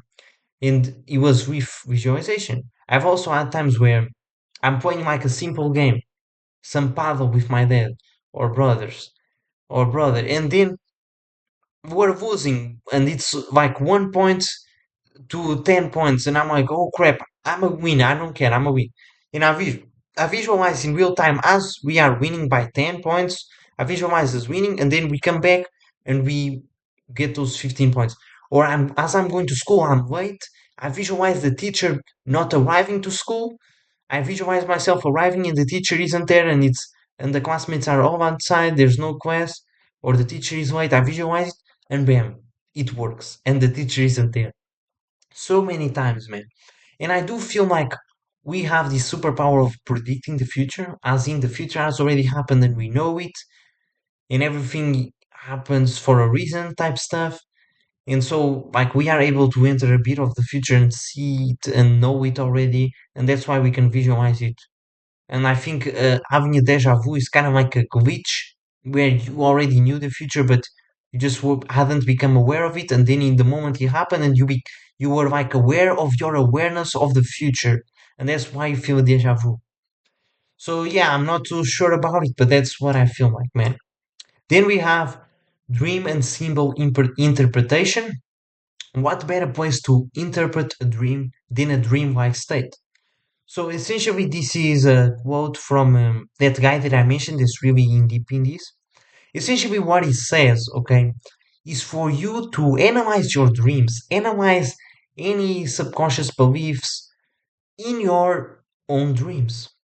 So, as I had this dream with that girl, I'm gonna go to bed tonight and first of all visualize the dream of last night and then visualize myself like asking the girl some questions or asking my subconscious some questions, like trying to solve why am I actually thinking of this girl for no reason. I've never think about her, and now I'm thinking, why is this? There's definitely some hidden answer in here.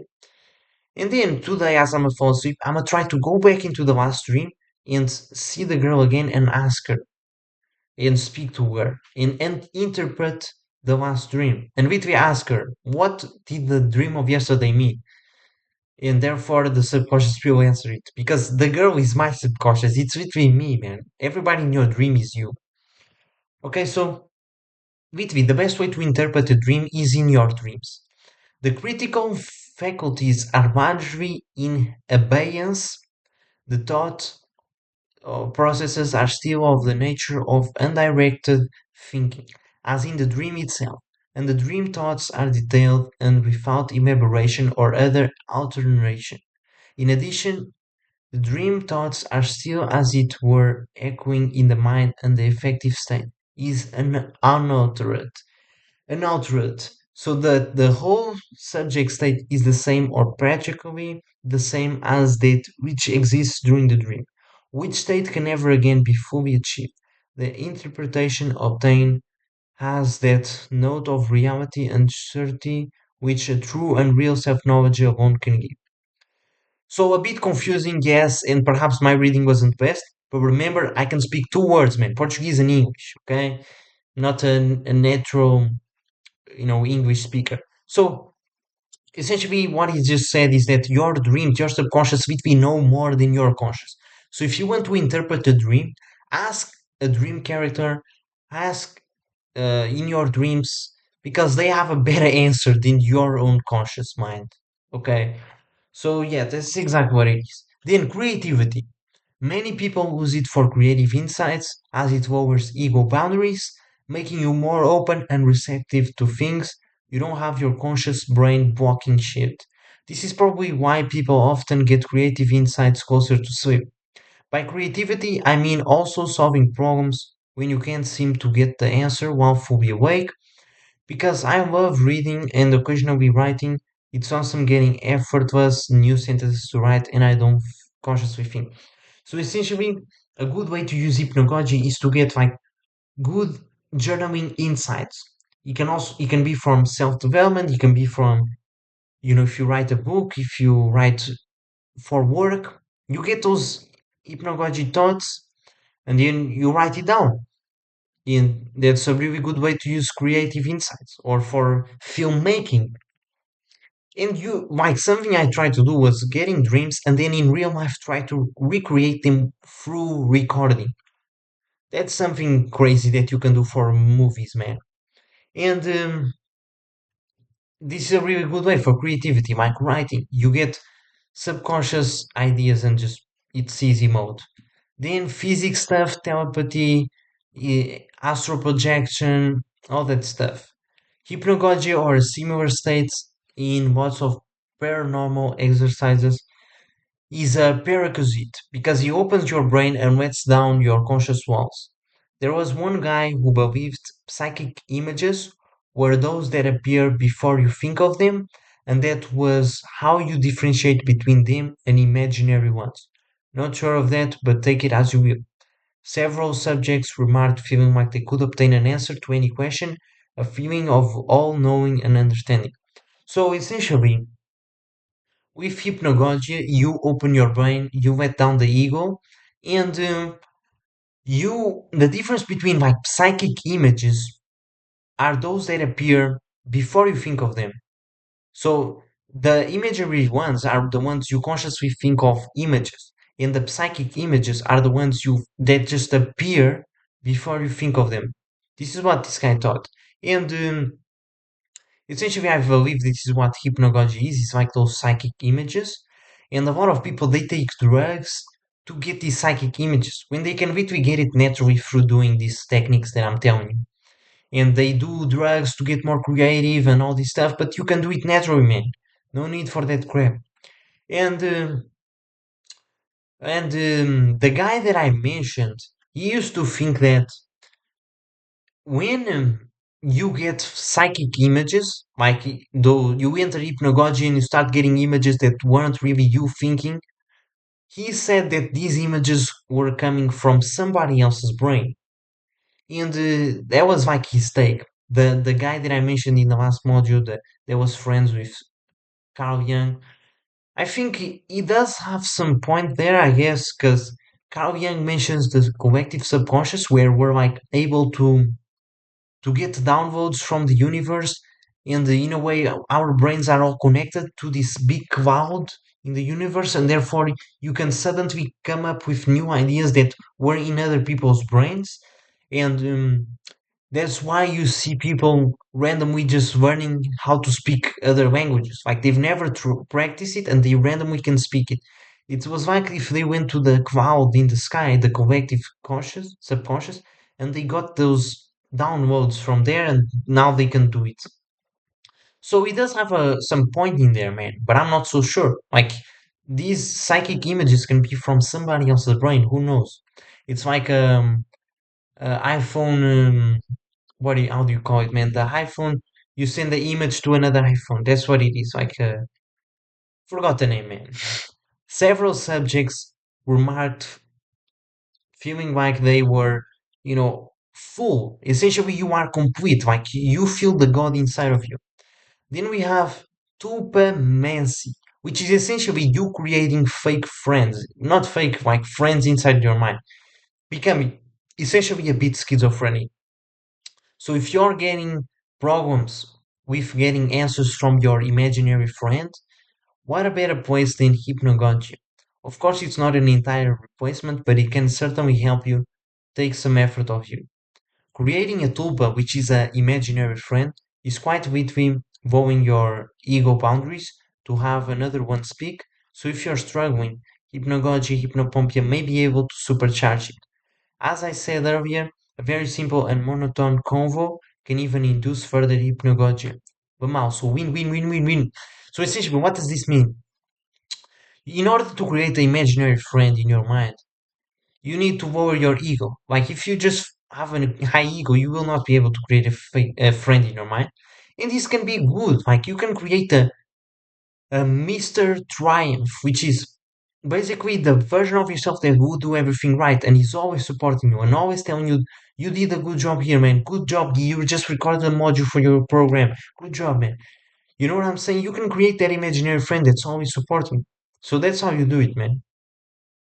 And this will allow you to get better answers. Because a lot of the times we have our own ego on ourselves, but guess what? The imaginary friend, he doesn't have an ego. He's like complete, so he will be able to answer correctly, coming from a place of authenticity from his heart. That's how you do it, man.